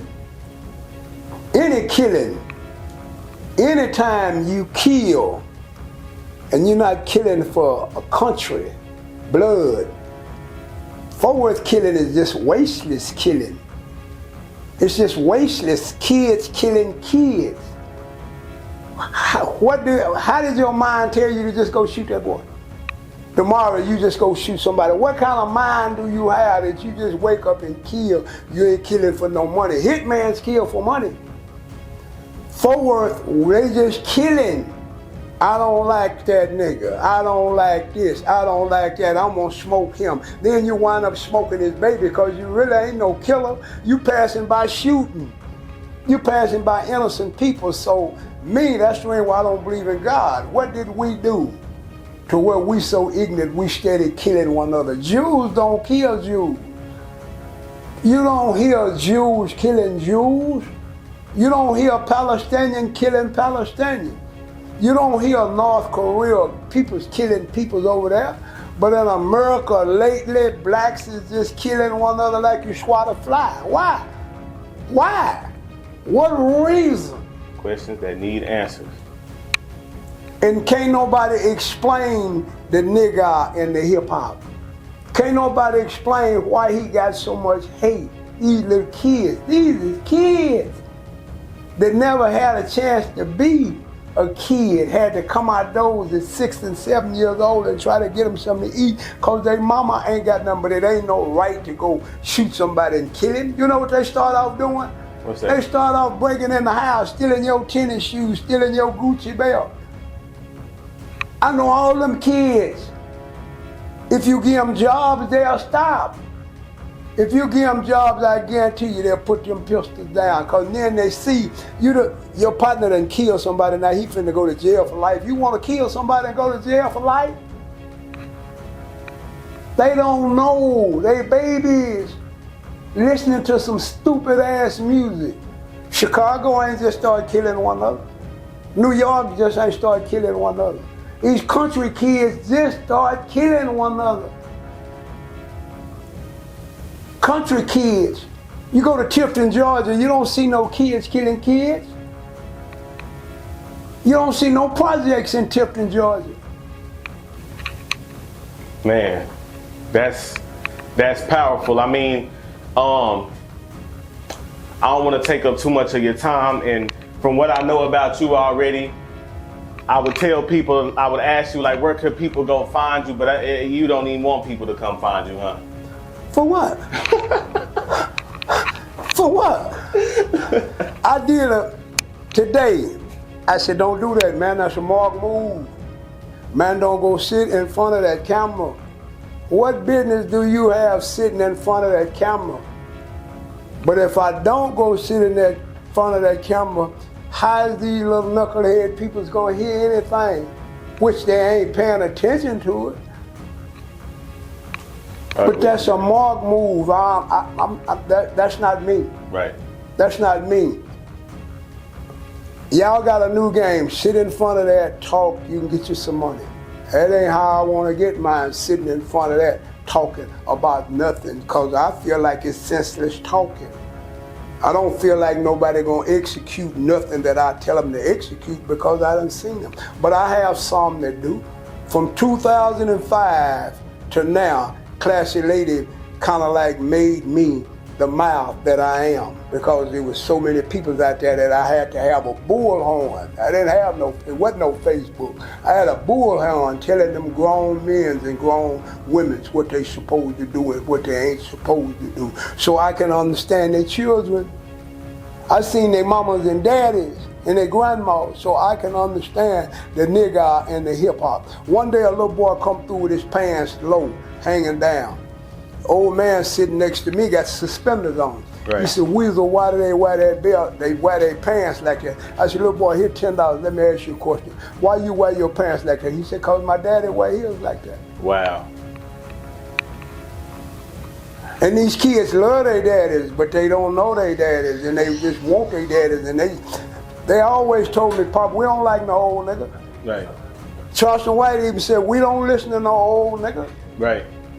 That's true. It seemed like in hip hop culture, I ain't gonna lie, and I was like that, or I ain't gonna say I was like that too. It just, for some reason, listening to older people, like you said, just the old nigga, like that was just something that was frowned upon, because unless he was extremely rich, people feel like they don't have nothing valuable to offer them, because I think the idea is that times have changed and you don't know what you're talking about. But I think I realized quickly that the game don't really change, it's just the players. So they always say, life don't come with a book, life don't come with a manual. But old people is all we have, is this closest to a manual. And even me at 33, talking to my little cousins, or my daughter herself, she's 14, like talking to her, it's crazy because she thinks that I'm old and she think I don't know what's going on. And I'm telling her like, ma'am, I've seen all of this. I've seen this play out several times. You know what I mean? People don't like to listen. Like the old nigga in hip hop is like, oh, when you old and you rapping, you should stop rapping. And it's like, bro, you should want to get old. Like the only opposite of getting old is dying young. You see what I'm saying? So why do we frown so much towards the old nigga, when the only reverse of that is dying young? So you should hope to want to be an old nigga one day. I know I do. I want to be in my 70s or 80s and telling, a young 20-some-year-old, young 30-year-old, this is what it was like back in 2023. Right. I'm blessed. Mm-hmm. And I hate that I done seen so many of my young niggas get killed. Right. And I swore I'd be gone before they go, but they all just foolish. Right. And there's nothing you can say. I'm around them every day. I'm around 48-hour type brothers every day. Right. They don't want to hear me, and neither do I say anything to them anymore. Right. I don't open my mouth to them. Right. And I tell their mama, just take an insurance policy out on them. Ain't nothing you can tell them. Right. Man, that's sad. So if you was in the feds, how long were you in the feds? Me? That's why I say I'm a fool. I broke the record on the Fed. I've been in and out of the Fed from 1983 to 2015, and I wouldn't be free now if it wasn't for a young lady. I don't comply. I am one ignorant mother, for real. So I run in and out of that federal penitentiary because I'm gonna do what I want to do. I don't abide by law. Man can't make law for me. Who is man? And he breaking the law too. And he eating good and his family eating good. And I got to be down here and I can't do this and I can't. What's wrong with you? So you always just kind of felt like, man, these laws don't apply to me. I always want to eat. Right. I'm not skillful in the mind. I can't go make $50 an hour, $75 an hour, and I created some expensive habits, so I have to have me some money. So I keep me a building or keep me something to sell. Right. So you said you pretty much was in and out of the feds. What's the biggest thing you learned in the feds? Mind your own business, don't trust nobody. And the feds know everything that you're doing. Yeah, it's interesting. The feds they sharp, man. They got to be sharp. They're trying to protect their country. You got to realize the United States of America versus AK. It's hard to beat the United States of America. state, you can kind of pay him a little bit. But the United States of America, he got all the money, he got all the land, he wants your ass. Yeah. So you have to learn what law that you know you can handle. And that's what you do. So when you went to the feds, did you know you were being indicted, or did they get you like on a secret indictment? The Fed will let you do what you want to do to build a secret indictment. And then when they come get you, hey, you got you. Because they've been watching everything you've been doing. Everything you've been doing, everything you've been saying, whoever you've been doing it with, whoever you've been saying it with, they got it. That's their job. When this fool here at 8 o'clock, get through, he pass it to a sucker 4 o'clock. When this fool get through at 4 o'clock, he pass it to a sucker at 11 o'clock. When this sucker get through at 11 o'clock, he pass it back to the sucker at 8 o'clock. And they better watch you every day. Yeah. How can you beat them? Now they got cameras, got Homeland Security. So how can you beat them? So you don't commit no crimes no more. Right. Yeah, my dad just got out, my pops just got out the feds. He was in there for 11 years. They was watching everybody. It was crazy. So one thing that's popular right now is religion, because what you're seeing a lot of the hip hop generation doing is converting to Muslim. Now, my idea, the reason I think is because I think when you get into Hollywood and you get in the entertainment business so high up, you start to see some crazy, crazy stuff that make you feel like you want to cleanse your soul. Anyway, it's caused an argument between Muslim and Christianity. They've kind of started to butt heads online. What do you think about that, those points of views? I don't get in that. Okay. I don't get in that. I don't get in that.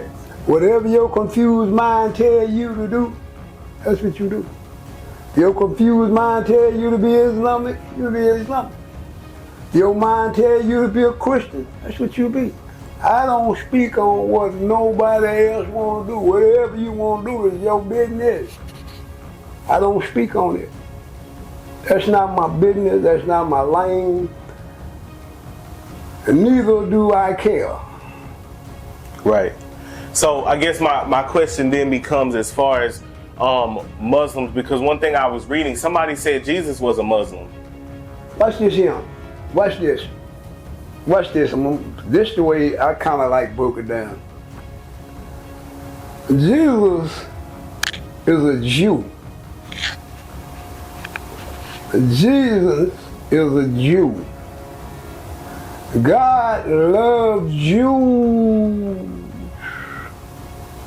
God gives Jews everything. But Abraham had sex with Hagar, an Egyptian broad. An Egyptian broad, not a Jew. And Hagar's the Egyptian. So that made God got to give Ishmael something too, because God said, I'm gonna make Abraham's seed multiply. Well, ain't Ishmael Abraham's seed too? They kinfolks to me, two brothers. Here's the daddy, had sex with this bro and had a baby. Now, he is and had another baby by another broad over here, because whatever she is to him, they from the same culture. So God give everything to him, so now here they is fighting today for that. I can't speak on that. I wall there. But for me, analyzing that book, King James book is talking about the Jews and the Palestinians and all the other cultures, but God chose Jews. God, Allah is Palestinian God. They made them a God, really. The Jews got a God and Jesus. From reading the book, you got to read the book. You got to read the book to learn what culture you from. Now here we is in an English country. So by us living in an English country, we read the English book. Whatever the Englishman believe is what we believe because we in the country with the Englishman, which we don't know our ass from a hole in the ground. But we following that Englishman. Oh man, the Jew all right. Oh man, the Jew all right. Oh, any human being is all right. We're all right. Why they fight? Why they been fighting for that long? And now they still fighting. Right. It's confusing to the mind. Me, I try to keep that mind.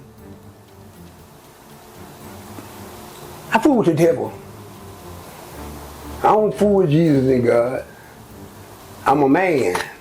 So I got to break Jesus and God's rules. When I see a woman I like, I'm going to look at her, I'm going to lust at her, I'm going to do what I want to do because I'm a man. I see something, I ain't got no money, I see something I want, I'm going to steal it. Jesus and God didn't do them things. I had to do what I had to do. Now, here's a new day and a new time. So here I am in America believing what the English white boy said. Right. I don't believe what Farrakhan said. I don't believe what Malcolm X said.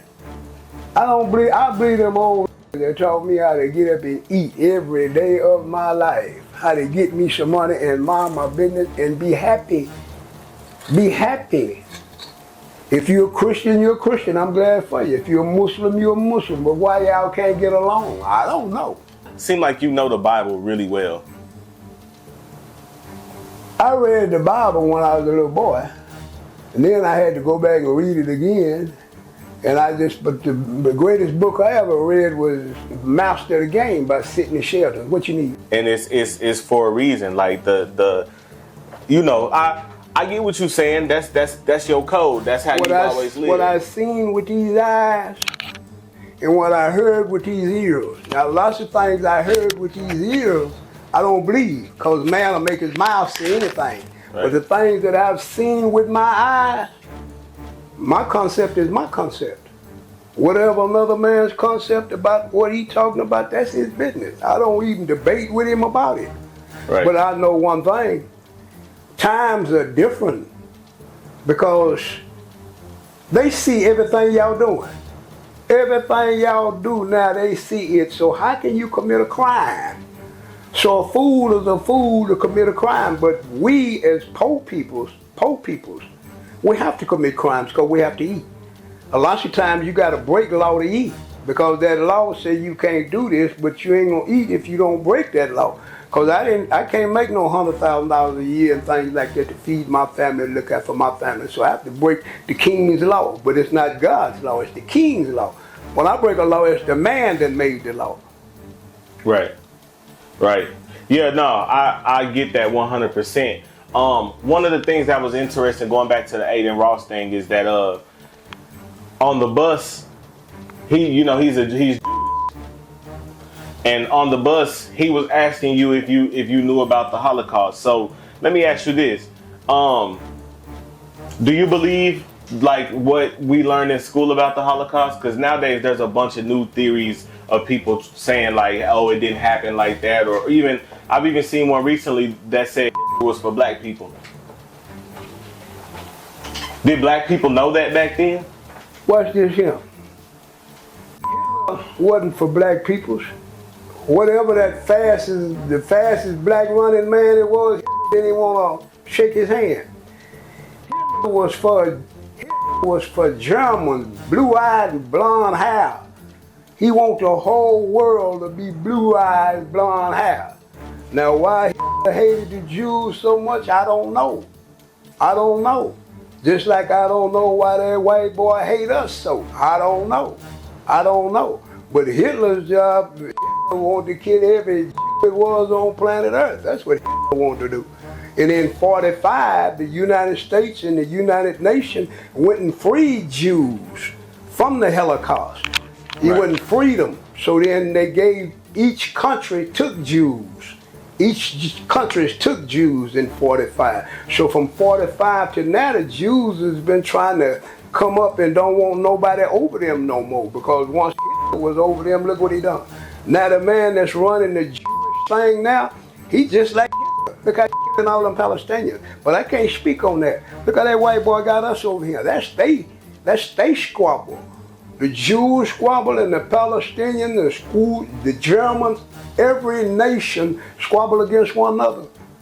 The Jews don't like Germans, Germans don't like Jews. The white boy don't like the black boy in America. He play like he do, but he don't. He puts you under him. Them Jews and them Palestinians and them Russians and things, they fighting for land and freedom. What is the black boy in America fighting for? A color? A girl?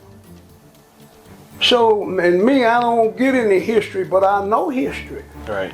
I know history. I know in 45 the Jews didn't have nowhere to stay. And countries took them in. Right.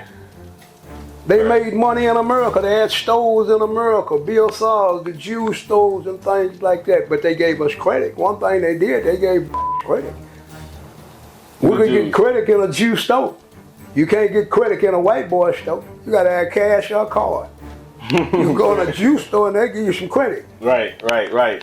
Yeah. So look, so do you remember seeing Jews like when you were younger? Were there Jews here? It was Jew stores in Fort Worth. There's Jews everywhere in Fort Worth. Okay. The Jews had the stores. Okay. The diamond stores. The stores, everything. Jews had every store in Fort Worth on the black side. Liquor store on the black side. Right.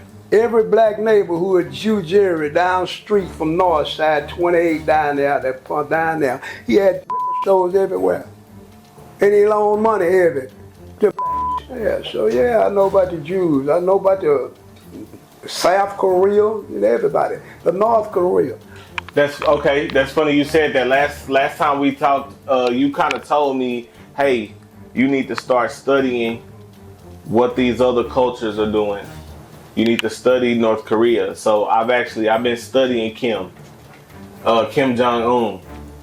You say, and you know what? Every time I see him, I think about you because you, if I'm not mistaken, you say you like Kim, right? Yes. Okay. Yes. Okay. He keep his nose out of other people's business, and he don't let nobody leave out his country, and he don't let nobody in his country, and he just mind his business. Right. He's an emperor. Right. He's an emperor. Right. That's funny you say that because I've been watching like these documentaries about him, right? And not even about him, but just the country of North Korea. And it's funny, they say I think it's the border, where North Korea and China border. China is over North Korea. Really? North Korea, China feed North Korea. The United States and Russia was superpower. Right. World superpower. They had all the. Right. Okay. So then the United States and Russia joined hands. Right. Russia sold everything they had to China. China gave everything they had to North Korea. North Korea developed that shit. He can fly way up there and he can diagnose it wherever he wanted to go. But we don't want to talk about that.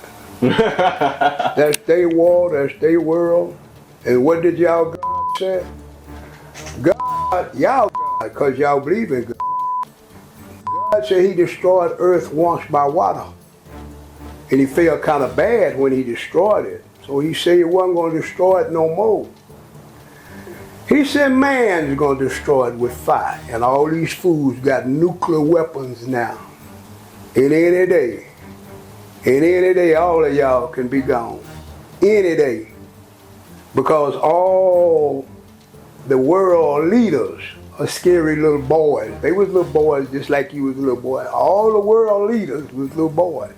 But they had a silver spoon. Y'all didn't have no silver spoon. Y'all had to eat out of a wood spoon and eat from the dirt. Right. And look at y'all. Look at the black man in America. That's crazy. So let me ask you this. You said we don't want to talk about that. So typically should black people kind of stay out of other countries or stay out there like business or like keeping up with it? Every country is supposed to mind their own business. Right. But we our own nation though, right? Every individual is supposed to mind their own business. If everybody mind their own business, we won't have no problems. But different cultures believe in different things, and different cultures have different beliefs. America, why do America feel like that everybody is supposed to listen to them and they last? The last country to be developed. Right. And you think everybody want to listen to you and they was there thousands of years before you? Who is you? Right. It's you, because you got more nuclear than anybody got supposed to be scared than you. Right. Right. You think the United States will fall? Huh? You think the United States will fall? It done already failed. It done already failed. Anytime everybody's in your country, you done fail, fool. North Korea ain't failed. Why? Because ain't nobody in there. You can't get in there. Everybody over here, and they come with their own law and their own rules. Now America's on fire. What did Dr. King tell y'all? Man, I led y'all in a burning house. What do y'all think that man meant when he said he led y'all in a burning house? What do you think he meant? Man, he had to mean this. It's on fire. So this is gonna be my last set of questions because I noticed you said, boom, talking ain't enough. So, you know, a lot of the times, especially with people like me, you know what I mean? You don't necessarily know where to start. Like, what's a good starting point for people my age who are on the same mental track as me, which is, and when I say that, I mean, you know, I feel like you said, it's gotta start with us and we've gotta take action. Figure out a way to make yourself economic to where you can make $1. Okay. And start your own.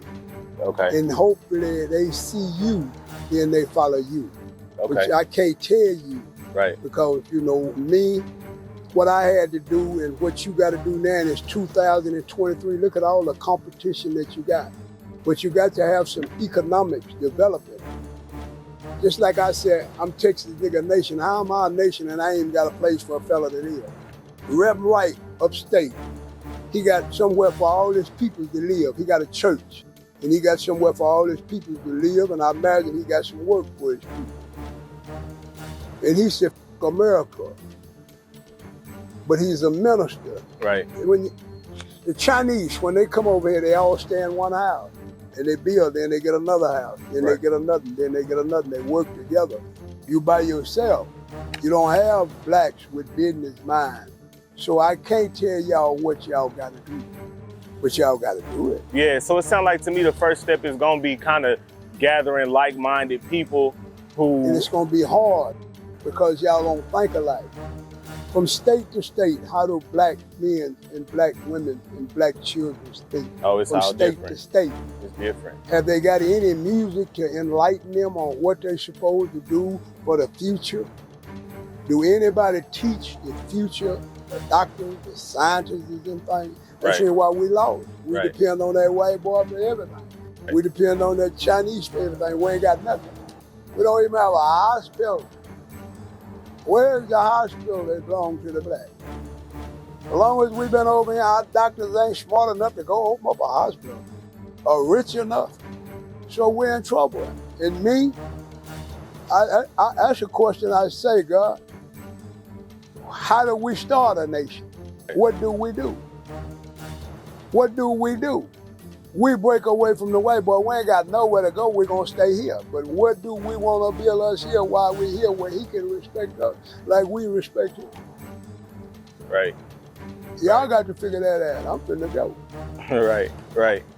Yeah, nah, look, like I said, last time I seen you, even now, like, you know, you look like you got a solid 20 years left. 20 years, bored as I am.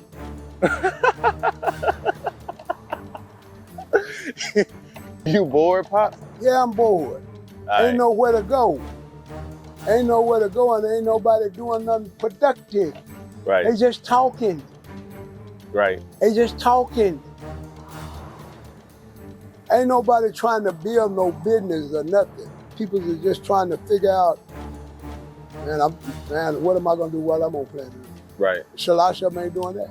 Right. Me, I was a fool. I just had fun while I was on planet Earth. Now I'm at the end. Right. So I'm saying, damn fool, you should have built something. Damn fool, you should have bought some land. They ain't gonna take it. Right. I start all over again. Now I can do it if I live. Right. Right. Yeah.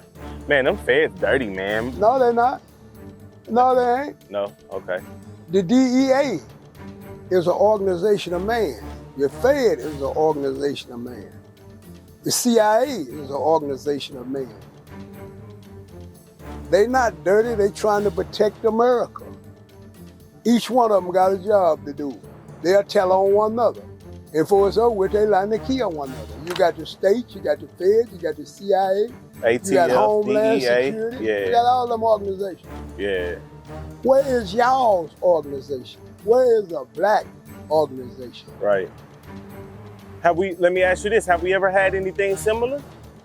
Black Panthers, maybe? Long time ago. Yeah, that's the closest thing, though. Long time ago. Yeah. Blacks stuck together, they didn't talk. Right. It ain't about talk. We don't tell what you're gonna do, Right. and you don't tell what you're gonna do. You Right. see all these militant groups that we got around here? Mm-hmm. They ain't never done nothing. Right. Farrakhan couldn't get no money from Gaddafi. Why? Because he ain't blowed up nothing in America. Right. What did Gaddafi tell him? This is revolution money here. You got to blow up something in America if you want some of this money. Man, one thing about them, they bout it, man. They for their country and their God. Right. They die for their country and their God. This white boy dying for his country and his God. Right. Black man, cause this nigga over here don't like him. Because he don't win in that, or this. He got a pair of tennis shoes on. They Right. dying for that. Right. That's crazy, man. That's crazy. Like, the Black Panthers, man, one thing that kind of drew, one of my first things that made me say, man, I gotta figure out who Pops is. I gotta find out who Weasel is when Charleston White got on there and he was saying down at the Classy Lady, y'all was feeding kids. And I had just watched, have you ever seen, what's it called? The movie about Fred Hampton with the English dude playing him. It's a new movie, but it's Joe, something the Black Messiah, but it's about Fred Hampton and the Black Panthers. He had a program where he's feeding the kids in the neighborhood. And I can't remember how he explained it, but he was saying like, that's the first. That's what a nation do. The nation feed the people. Right. You feed the people. Right. I can't be mad. Like a lot of times we got lots of brothers. They made a mistake. So I hold that mistake against them and I won't fool with them. Right. Because they broke a code. Right. Anytime a brother go tell a white man something on another brother, that's a code. They're gonna brother. And if you go tell a white man something on another brother, I can love you to death, but I don't want to be around you, period, because you're weak. Right. Right. So that's a big theme in hip hop. So would you also, are you saying pretty much that you like snitches? That's what they call them now, snitches. I call them little boys that shouldn't have got in the game. Right. You ain't a man and you can't take your weight. You still a little boy. You're a man, you're gonna ride yours out. You ain't gonna mess over no other man. But if you're a little boy, you don't know no better. I call them, there's a bunch of them 50, 60 years old, and I tell them, you ain't no man, you're a boy. Right. You're a boy. You don't even know the code of being a man. I don't even know what a man is. Right. So with the snitching thing, right? This is how I've always kind of perceived it. When it comes to snitching, and I think that's one of the reasons I'm glad I'm not in the streets, because it's such a fine line to walk, right? Like, okay, let's say there's a woman walking right here, right? Somebody come out the cut, blow her head off, right? Me and you we still sitting here by the time the police come, they ask us did we see anything? What would your answer be? My answer would be, I ain't seen nothing. Okay. That's my answer. Right. Now, her family, I might tell her family, right, or do something myself, but I'm not gonna tell the police nothing. Right, okay. So you know that I think the quote unquote hip hop gangster kind of adopted that law from the old because they also feel like talking to the police for any Old reason niggas didn't is talk to police. right. Okay. Old didn't talk to police. It's forbidden for me to talk to the police. Okay. Okay. Old didn't hardly talk to the white man. They send the woman to talk to the white man. The old didn't talk. Right. They wasn't about no conversation. Right. They was about business every day, getting up, taking care of their business. Right. And the only time they talk to you, you come and disturb them, and then they tell you what they want to tell you. But Right. other than that, they didn't do all that. In America, it was like war. Right. It was just like, whoa, the white boy gonna fight you. White boy gonna do this to you. You gotta fight back. Right. Dr. Right. King said you don't hit him back. He was wrong. You hit anybody that hits you. But that was his message. He Right. let the people just get beat up. They didn't fight back. Right. Right. Right. Right. Yeah. Nah. Every nation got to fight back. If Right. you lose, you got to fight. Right. Right. I agree with that for sure. When you were younger, would you say that you were a criminal? Yes. Okay. Yeah. He said, yeah, for sure. Yes. Because I'm going in stealing. Right. I'm stealing. This don't belong to me. I'm stealing. In certain countries, you get your hands cut off for stealing. Did you feel like it was wrong? No, I'm hungry. When that milk truck sitting out there and that man that went in there to take the milk in there, and I sneak in there and get this milk, mama and them said if you get caught, you're gonna get your ass tore up. When that minor bread truck sitting over there and ain't that man that went up there and I done watched him going there and I think I know how long he gonna be in there, and I run in there and grab them cinnamon rolls and get them cinnamon rolls and take them out. I was hungry. My question was gonna be, is there somebody teaching you like, hey, don't do crimes against us, go do it over there? No, Okay. no, I know about my daddy. My daddy said, you don't steal on this side. You don't take nothing on this side. You go over there and take. You know what year your dad was born?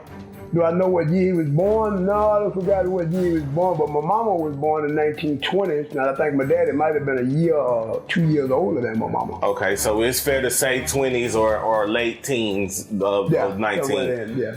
So And then he's always taught me if I'm gonna get a job, work on a job where if the man paying me $20, I can steal 30 and he don't catch me. Get something he got in there, I can sell it. Had it, I had to go to work. That's interesting. Now I'm more so thinking about it from your dad's perspective. Like, you can only imagine how he grew up in the 20s. Back then, did you not like white people? I have never, ever said dislike white peoples or like white peoples. I learned what my peoples told me about the white peoples. I played with the white people. I played with white kids. I've been around white kids. You just got some that their mamas and daddies said no. And some mamas and daddies said yeah. My grandmother worked for a rich white family. And I got a chance to play with their little boy. So, I hate what hate me. I know a redneck hate me, but I can't like this redneck. I know I got to put this redneck to sleep because this redneck gonna put me to sleep. I can look at you and tell what type of person you are. And if you got hate, I try to stay away from you, period. Because I don't want you to do me, neither do I want to have to do you. Prior to integration, had you ever personally had any encounters with white people to where they were maybe saying something hateful to you or doing something hateful to you?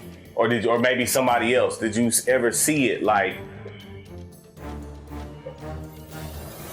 I learned this coming out of my family. What you say out of your mouth, I try to pay you no mind. It's your actions coming towards me. When you come towards me, then you got a problem, but I try to pay your mouth no mind. Like, it don't bother me if you call me a... It don't bother me if you call me a ass or a hoe. That don't bother me. That's your mouth. That's what you feel like you want to say out your mouth. I don't let... Mama said, sticks and stones may break your bones, but words ain't nothing. So I learned to pay words no mind. Now, if you violent, I learned to pay people's It's hard to get me. The only way you can get me is put your hands on me. Or let me know you're kind of evil. I come up with too much love to let you get me with bullshit. I learned to avoid you. If I know you're ignorant, you're ignorant. I know you're ignorant, I'm ignorant too. I already know what's gonna happen, so I learned to kind of avoid you. That's just like if I got a place of business and I know you're a damn fool, and you just gonna act a damn fool, you can't come to my place. Because I don't wanna hurt you, neither do I want you to hurt me. So let me ask you this. There's a guy by the name of Dr. Umar Johnson. He's building a school. He's what you call a Pan-Africanist. Do you know what Pan-Africanism is? Mm-mm. It's the idea of global African unification. So, for instance, I know you classify our race as right. We're created here in the United States. Right. He would tell you, no, you are African. Do you think that we should be considered Africans? The blacks that was born in America is not nowhere near like the black that's born in Africa. Because an African that's born in Africa is born up under a culture. If he's a Kenyatta, he's a Kenyatta. If he's a Nigerian, he's a Nigerian. Might be South, East, West Nigerian, but they the same. If you're South Africa, you're Zulu. In America, we ain't nowhere near. We might be the blood of African descent. That might be where our ancestors come from in our blood, but we are Americans. We ain't Africans. We're African Americans, maybe that's what people want to call us. You know, they call us all of that. But we have no knowledge of Africa. Neither do our Nigerians say we white boys. Nigerians don't even with us. Our Nigerians say we white boys, we white. They consider us white, and we are considered white. We ain't got nobody's culture but the white culture. We don't with Kwanzaa. Some of us with Islamic. But as far as the majority of us, we black Americans. You can't be no nigga, ain't no more. You're Negro, Afro-American, just black, or hip-hop, or do not exist no more. Those was our ancestors that got beat. That's a word. Of our ancestors got abused, done bad. We come from those was that our ancestors, our grandmas, and things like that. That's what the white man called them peoples, and them peoples worked hard over here. They had to hold their heads down when they see white folks. They couldn't talk back to white folks. They couldn't do nothing. The Negro can kind of look him in his eye a little bit and hold his head to the side and everything, but he don't look him directly in his eyes. So that African over there trying to diagnose what we are, that's his diagnosis. That's his business. But he can't put nothing in Africa in my mind.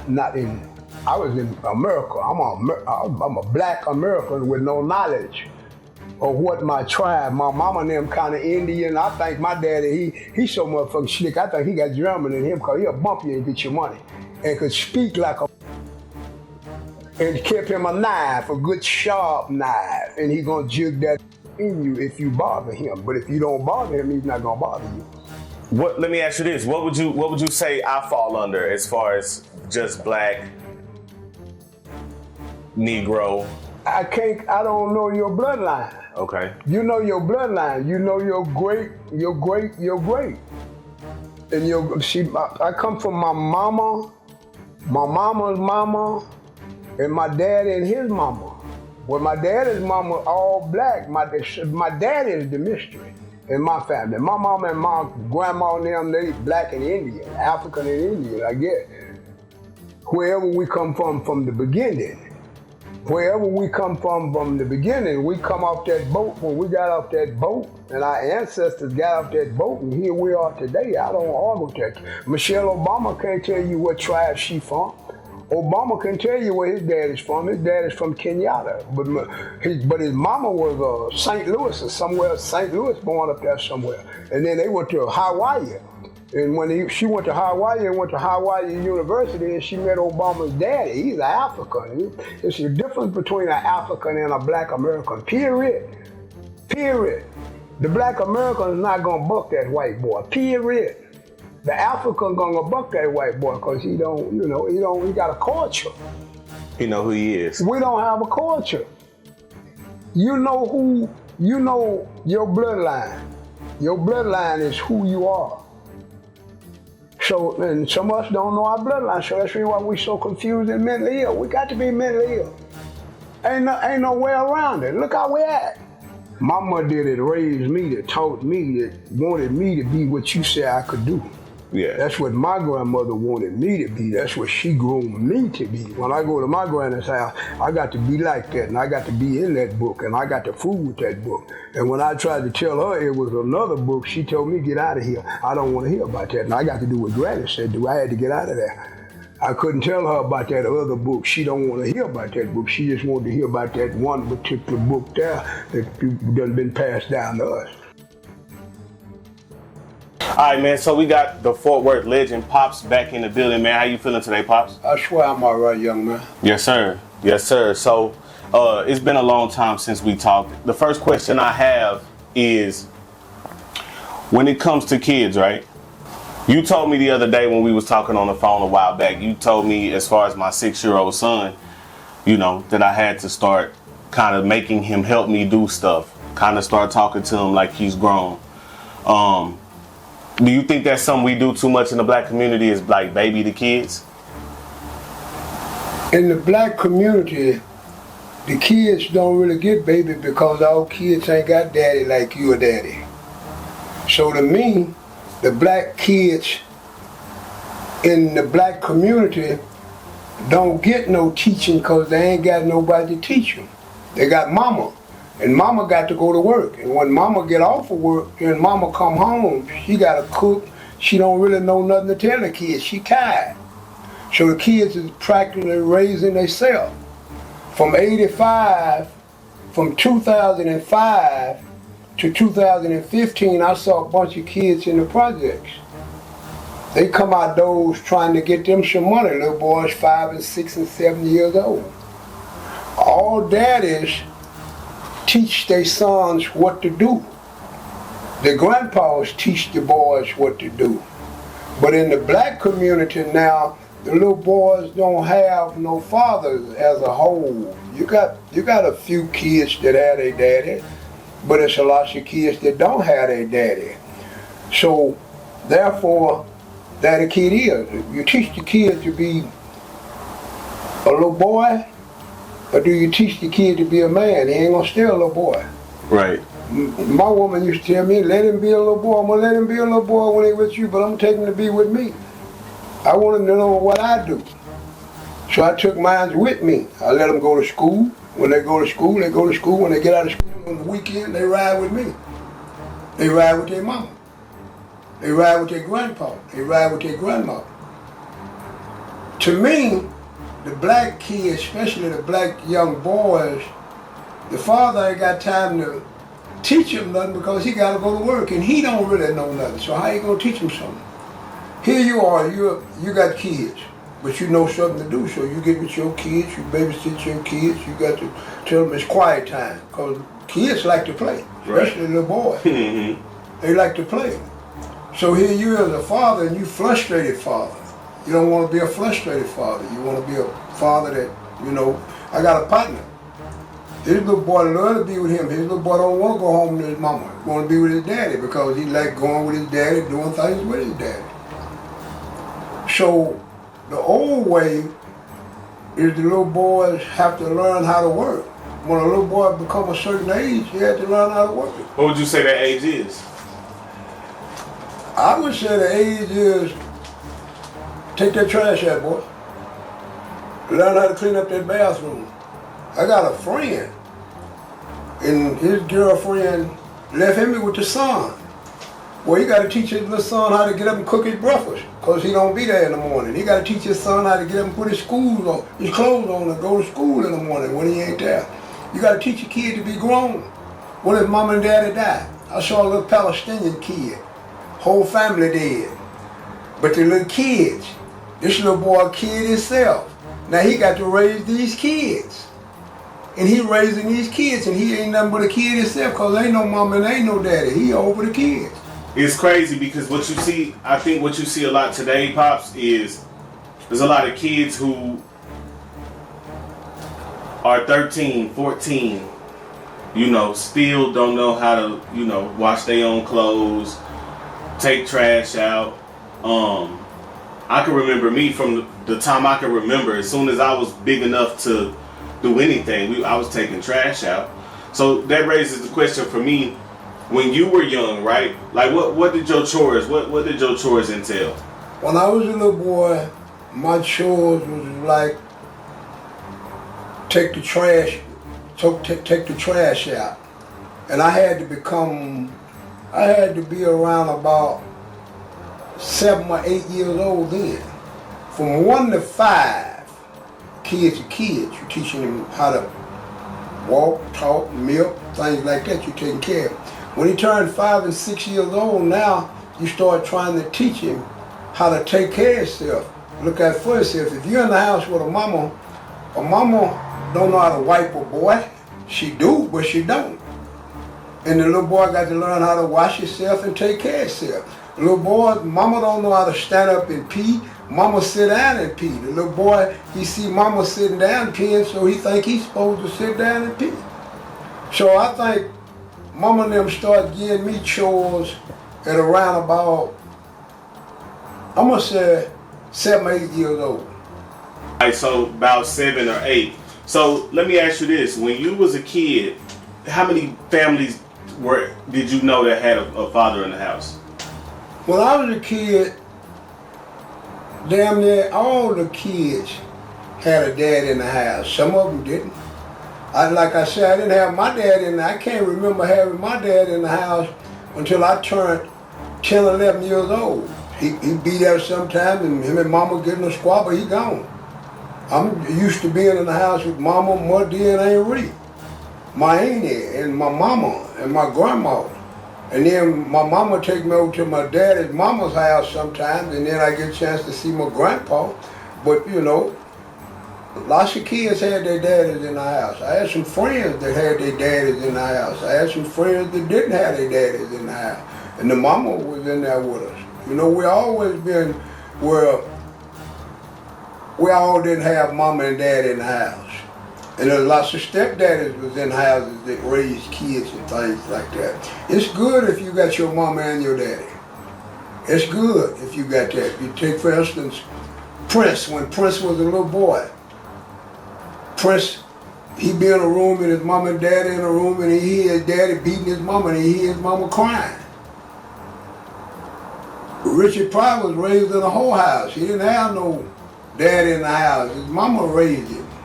So it's a lot of us didn't have mamas and daddies in the house, and it's a lot of us did, because from 10 years old, I remember from 10 years old to the 50, to my daddy died, he was in the house with my mama. And then I remember when my daddy used to try to jump on my mama, and me and my sister go get right on his ass. So, it's just a hell of a thing. But nowadays, as a black family, we're just a broken family. Let's talk about something that you said that a lot of my viewers kind of related to, and I've seen this all over the place. A lot of people ask me, when you talked about us needing to break away from America. First of all, do you view America as like a bad country? Do I feel what? Do you view like America as a bad country? I view America now, being that I've become a man and being that I've been in America a long time, I view America as being a country that want to dictate to every country. America is the last country to be built, really. All the other countries was already built before America. America was Amazon, Rome, Italy, all of them countries was already built. They was already there with their law and what they do. America is the country where some kind of way they feel like America and Russia used to be superpower, world police. Whatever America and Russia said is, is law. And the United Nations with them. But before the United Nations got with them, America was just bullies in a certain sense, to me. You do what we said do, we fight, we help y'all fight, we give y'all aid and things like that. But America's, everybody said America can't be whooped. America is the strongest country, but America's not really the strongest country. Everybody's in America. When you're a strong country, ain't no everybody in your country. North Korea, everybody's not in North Korea. Everybody's not in China. They got their own law. They don't come out and they don't go in. Don't nobody go in. America is a country that belonged to the Indians first. In England, the people from England come over here and took America and colonized. America was Amazon, just like Brazil. America was just like Brazil or Amazon with Indians, rainforests and everything, and they done took America and made it an industrial country. America had to get everything from England and British and things like that, and now they done took it where they world superpower. Now China, world superpower. Now China trying to get rid of to be the superpower and run everything and dictate to everybody because they got all the money and they got all the goods. So America have lost because everybody's in America now. America's not as strong as America used to be. All my friends, they swear that this white boy is the strongest and can't nobody beat him. But the white boy done got weak. Something else we talked about, we're gonna kind of switch gears right here. So something else that we kind of talked about, pretty much black people are cursed to be servants. So what is the curse of Ham? Where does that come from? Me reading the book, and when Noah put everybody on the boat, Noah put his 3 sons on the boat. Okay, now Noah, from what the Bible says, all the peoples in the Bible are dark-skinned people. What made Shem and Seth, whatever their name is, Sam and Seth and Ham, what made them lighter than Ham, and they came up in the same geographical area? So that's sort of like a lie there, because everybody in the Bible is black. Now, Ham was the one that went in and seen Noah naked. And when Ham went in and seen Noah naked, then Ham came out and told his 2 brothers, and they went in there and throwed something on him. Then Ham woke up and said, well, I'm going to curse you. You got to serve these 2 here. You got to be their servant for the rest of their life or something like that. That's their law back that in. I don't really know because I'm not really into religions. I've read a little of it, but I don't know. And that's the reason why Ham have always been cursed and had to work for his brothers, because his daddy cursed him some kind of way. Why did he curse him? We don't know. We never will know. But today, black people's, it's a story. It's a story. And the story is the white and the light and the dark. And here we are over here in America, and Ham, Ham, the dark, we the dark. And everybody just hate us for some reason. Ask the white boy, why do he hate black folks? He can't tell you that. He can't tell you why his ancestors hated black folks. And the black folks that come to America, all of that about Ham, them back that in and what the Mormons believe in, because you got some black Mormons that believe in what the Mormons believe in, because they come up in them states and that's what they call themselves. David Koresh had a crowd. Mormons got a crowd. They over here and this is what they believe and this is what they do. David Koresh was over here in Waco and this is what they do. You're caught. The United States puts you as a court. And me, I never had time to study none of it. I just kind of know a little about it because I've always been busy trying to eat and feed me and mine. And once I learned the truth, that no man on this land, this is God's land, man on this land, no man is dominant over me. So white is not over me, period. I'm not over white. White got here first and put their game down. And then the white man will not, right today, they say it's not racism in America. How you gonna say it ain't racism in America? And you white folks know y'all don't like black folks, period. You had to put up with us and we migrated. You really put birth control pills trying to keep us from having more babies, because we done overpopulated y'all. Y'all ain't having babies no more. We having babies, but we ain't having nowhere for our babies to live. So it's cultures against cultures. I'm the confused one because I don't have a culture. So I created a culture for me. I'm Texas Nation by myself. Think by myself. Don't nobody else think like me. I don't get in the religious war with the Jews and the Palestinians, with the Russians and the Americans. I don't get in that. I have a war over here myself with this white boy putting his feet down on me. Everything I do, I try to eat is against the law in America. So I'm trying to eat. Where God at? Ain't no God helping me eat in America. Ain't no God helping my peoples eat in America. These young black and hip-hops that's going to the penitentiary because they don't know nothing to do. And if Tyler Perry somebody come down here and open up a school and teach the babies, because they got babies. And they teaching their babies how to act like they act like a damn fools. Because we're not learning nothing in that white man's school. Our kids ain't learning nothing. So we got to take back and control our own. White boy don't owe us nothing. Don't nobody owe us nothing. As a nation, we owe ourselves. So to try to, why Mormons don't like us, why Ku Klux Klans don't like us, why we don't like ourselves, I can't explain that.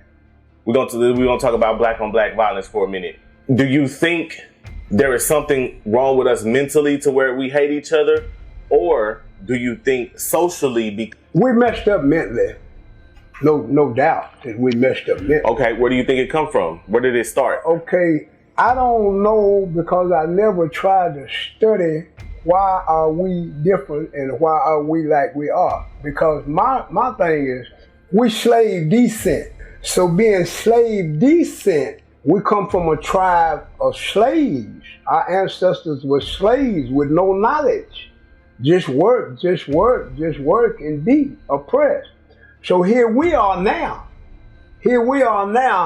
We're just looking at one another, mad at one another, fighting one another. I read a book on criminal and criminal logic. It says that black crime would be 100% on black crime in the 80s. I read this book in the 70s. It says that black crime would be more 100% on black crime. Whites always been 100 on white. Mexicans. And then it said why? Blacks don't fool with nobody but blacks. Our young hip-hop didn't go across the railroad track like we did. We had to go across the railroad track and rob white folks and take from white folks and Italians and Jews. We didn't take from the neighborhood because there ain't nothing in the neighborhood for us to take. We all poor. But now the new crowd, they can take from somebody else. You know, we had to go across the railroad track to eat. The blacks now, they take from one another. You got 10 keys, he got 10 keys, he wants you dead, well, he can be the one that's selling all the keys. It wasn't like that because there wasn't a bunch of drugs here. So here we are now, we're just confused and we're just black on black because the gang banging started upstate. It wasn't no gang banging in Texas. Texas had a different game. They was pimping, robbing, and breaking in white folks' shit. When the gang banging started then here come the gang banging crew robbing one another and stealing from one another. So now, in 2023, it's black on black because of rap music. Man, knock that nigga for that chain. Man, knock that nigga for that jewelry. Man, find out what it is, and that's what it is. So, it's hard to explain, but blacks don't fool with whites no more. Blacks don't fool with Italians no more. Blacks and Mexicans fool with one another. And black takes from Mexicans. Black takes from everybody. Why? Because they ain't got nothing. If they had something, then they might not take nothing. Everybody don't want to go get no job. Everybody's not educated to go in the door and integrate with Martin Luther King and learn how to read and write like you. And youngster, you say, well, I didn't want to live like a gang banger. I didn't want to be no gangster. So you got up every day and went and tried to create you a job, try to do something to get you some money. By you not being no gang banger and by you not being no gangster, then you kind of look different. You understand? And then they look at you as you but being a square, but they wish they was a square because when they wind up down in that penitentiary for trying to be a gangster and a gang banger, that is. It's nothing for y'all to do but go get you a job. and try to survive until the day you die, as far as I'm concerned. Now, some of y'all can go in business, but who gonna buy from you? Y'all educated, but where you gonna get a job at if the people don't hire? These people that own all these places of business that don't hire. So I look at the black man, I look at it as we lose. Point blank. We're not a nation of people. Mexicans are a nation of people. They coming over here buying land, putting business together.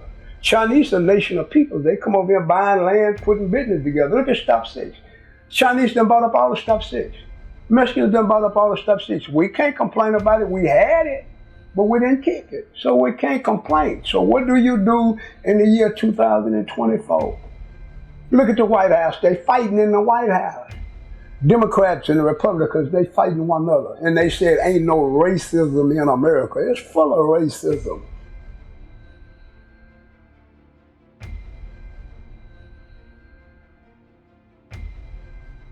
What about Malcolm X? Because my understanding is he after. Dr. King, Malcolm X, all of them knew they was gonna get. Malcolm X got because he went to talking about Elijah Muhammad, because he went over there and seen it and come back and said it ain't like that, what he said. So right. Then his followers. Right. So when Elijah Muhammad and when Malcolm X, then a fella gave Farrakhan the book and said, read the book. Farrakhan went to different states and started his own division. Right. Wallace D. Muhammad Jr. got a chapter. Farrakhan got a chapter. Right. When Wallace D. Muhammad Jr. opened up his chapter, he let whites in. Farrakhan wouldn't let whites in here. Right. So right now, today, there's a I'm gonna call it a conspiracy because we don't know, but one conspiracy theory is that the Nation of Islam, it was an inside job to get Malcolm because he wanted out. You don't even speculate on it. You don't even speak on it. Okay. Okay. You don't even speak on it. It's open case, cold. They know who killed who. Right. Okay. Everybody know who. It's a game. Right. It's a game. Right. The squares don't know it's a game. Right. It's a game. Right. And when you go to talking, you're going to get. Right. You get for speaking the truth. Right. It's cold game, man. So the last person I'm gonna ask, as far as in that period of time of people who, this one's a little bit closer to home. We talking about JFK. Do you remember John F. Kennedy? Do you remember when he got assassinated? That was business. Okay. That's all business, all billionaires and things. When he became president, he didn't want to give these people what they supposed to get, and they kill. They kill everybody. They don't care who they kill. Right. It's a game. Right. Because you're trying to stop one country from eating and another country from eating. The kings are stupid would kill it. Right. So let me ask you this: when were you back here in the United States when that happened, or were you over there? When Kennedy got killed, I was a little boy in school. He had just left Dallas. He had just left Fort Worth. So Kennedy, Kennedy, he had came to Fort Worth first. He came to Fort Worth. It was down at a hotel called Texas Hotel downtown. We all went down there to see it. Wow. And he went back, and when he went back, before we get back to school, then he got shot. Wow, I never knew that. Yeah. I never knew that. Yeah. So my timeline is all messed up. So JFK got before Martin Luther King and all of them got. I can't remember because I wasn't in the game, Right. Well, he had to because Johnson was president. Right. Yeah, he had. And you was a little boy when he got versus being in Vietnam. And what we got to do is later for their game. Right. It's time for you to start your own. Right. Their history and what they done, that's their history. Right. It don't mean nothing. It's the past. Right. Our history is the past. Right. But until we learn, J.F. Kennedy knew who he was. Right. Martin Luther King did not have knowledge of who he was. He wanted to go be with white folks. Right. Malcolm X didn't want to be bothered with Christians, so he lived a Muslim life. Right. That's their life. It's y'all time. Right. That's their story. What's your story gonna be? What my story gonna be? We all stories. Right. Speaking of stories, I seen a series of interviews from the 30s when they was first able to record voice. And these were some of the last people born into slavery that's able to tell their story. Now, you born in 45, so you come along after the 30s.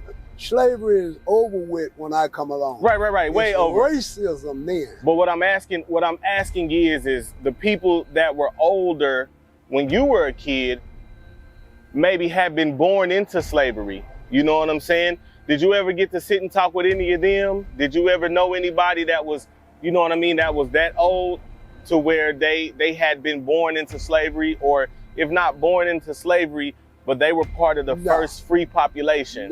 No? Okay.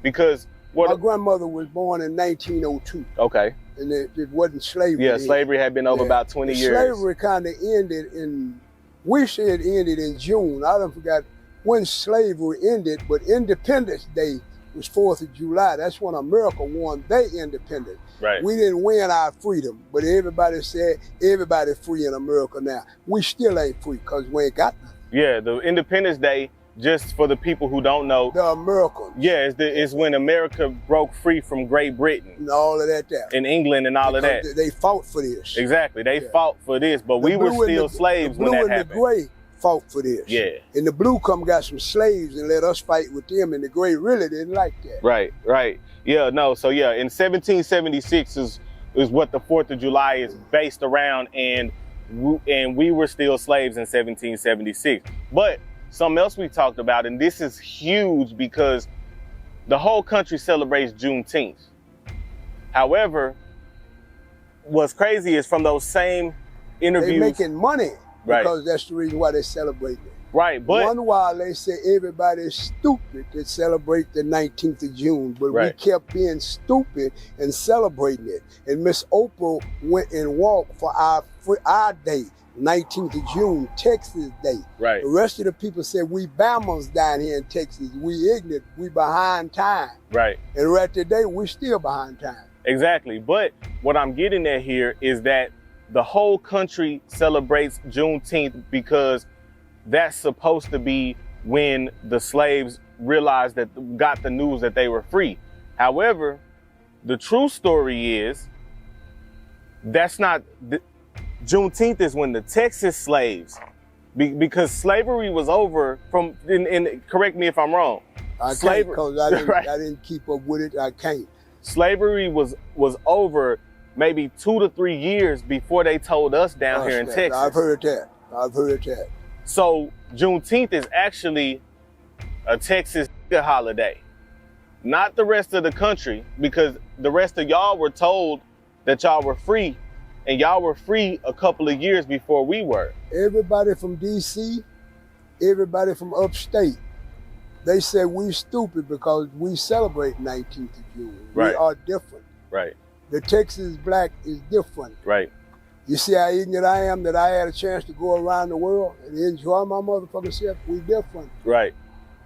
And all us kids that was born in the 40s, in the 50s, in the 60s, we left. Right. And we came back. Right. But we left. We went somewhere to see something because mom and daddy had never been nowhere to see nothing. Right. Right. So let me ask you this. We don't got to talk about, because I know you said you don't want to talk about what you had to do in Vietnam. My grandma, she had a friend named John, who also was in Vietnam, and he kind of told me what he had to do, so I could understand why nobody want to talk about that. However, what was Vietnam like as far as the landscape? Like, looking out here, we see none but streets and stuff, but looking out there, what is it, mountains, hills? It was one of the most beautiful countries I ever seen before in my life. It's a rainforest. Okay. It's a rainforest. It rains over there all night until the morning. Okay. And it's the most beautiful country that I ever seen before in my life. I said, damn, when am I gonna see a dinosaur? Right. Because that's what Vietnam reminds me of. It was beautiful and green. Wow, okay. Now, how are the Vietnamese people? Are you encountering Vietnamese people there? Are they treating you well?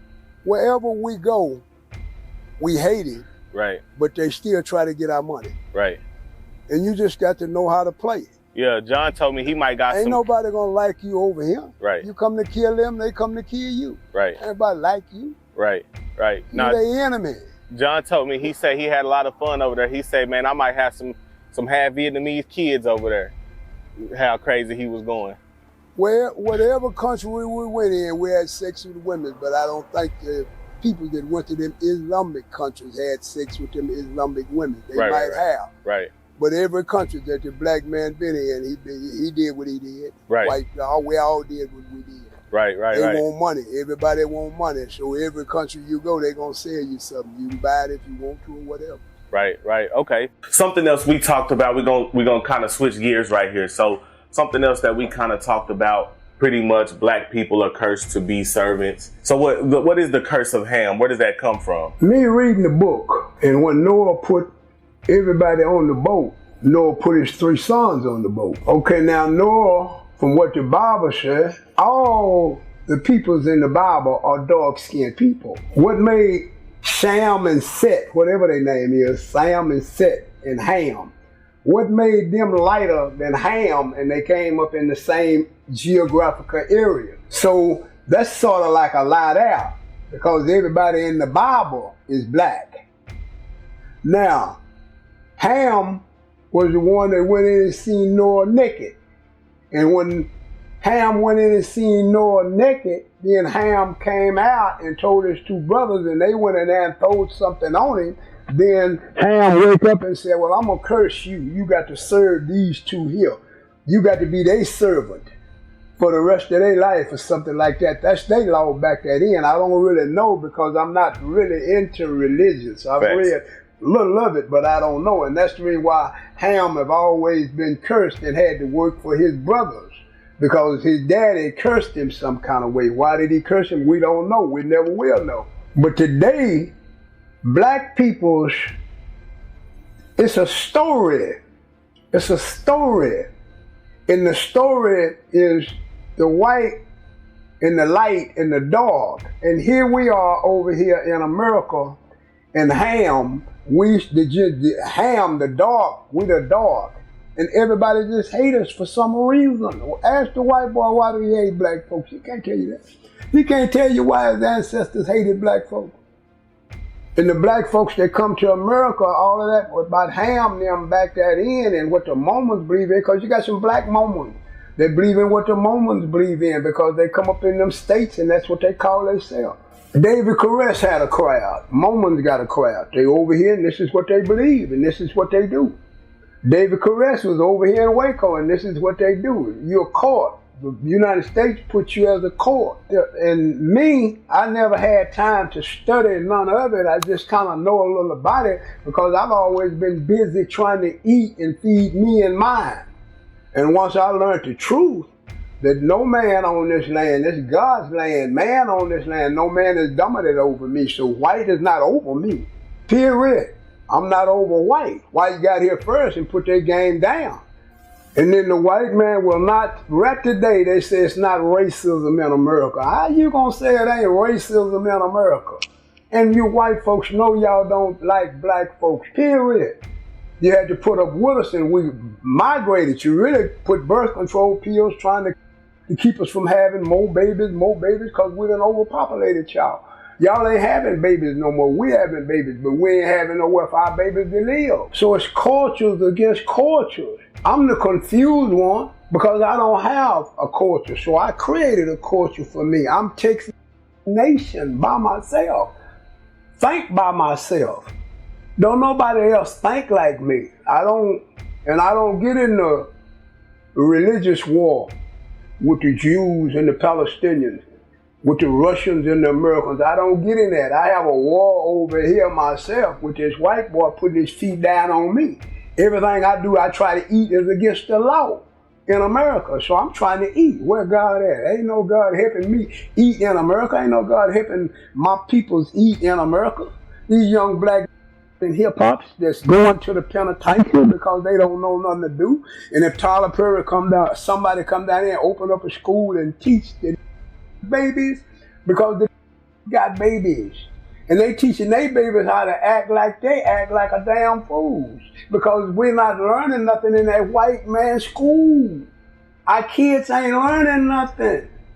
So we got to take back and control our own. White boy don't owe us nothing, don't nobody owe us nothing. As a nation, we owe ourselves. So to try to, why Mormons don't like us, why Ku Klux Klans don't like us, why we don't like ourselves, I can't explain that.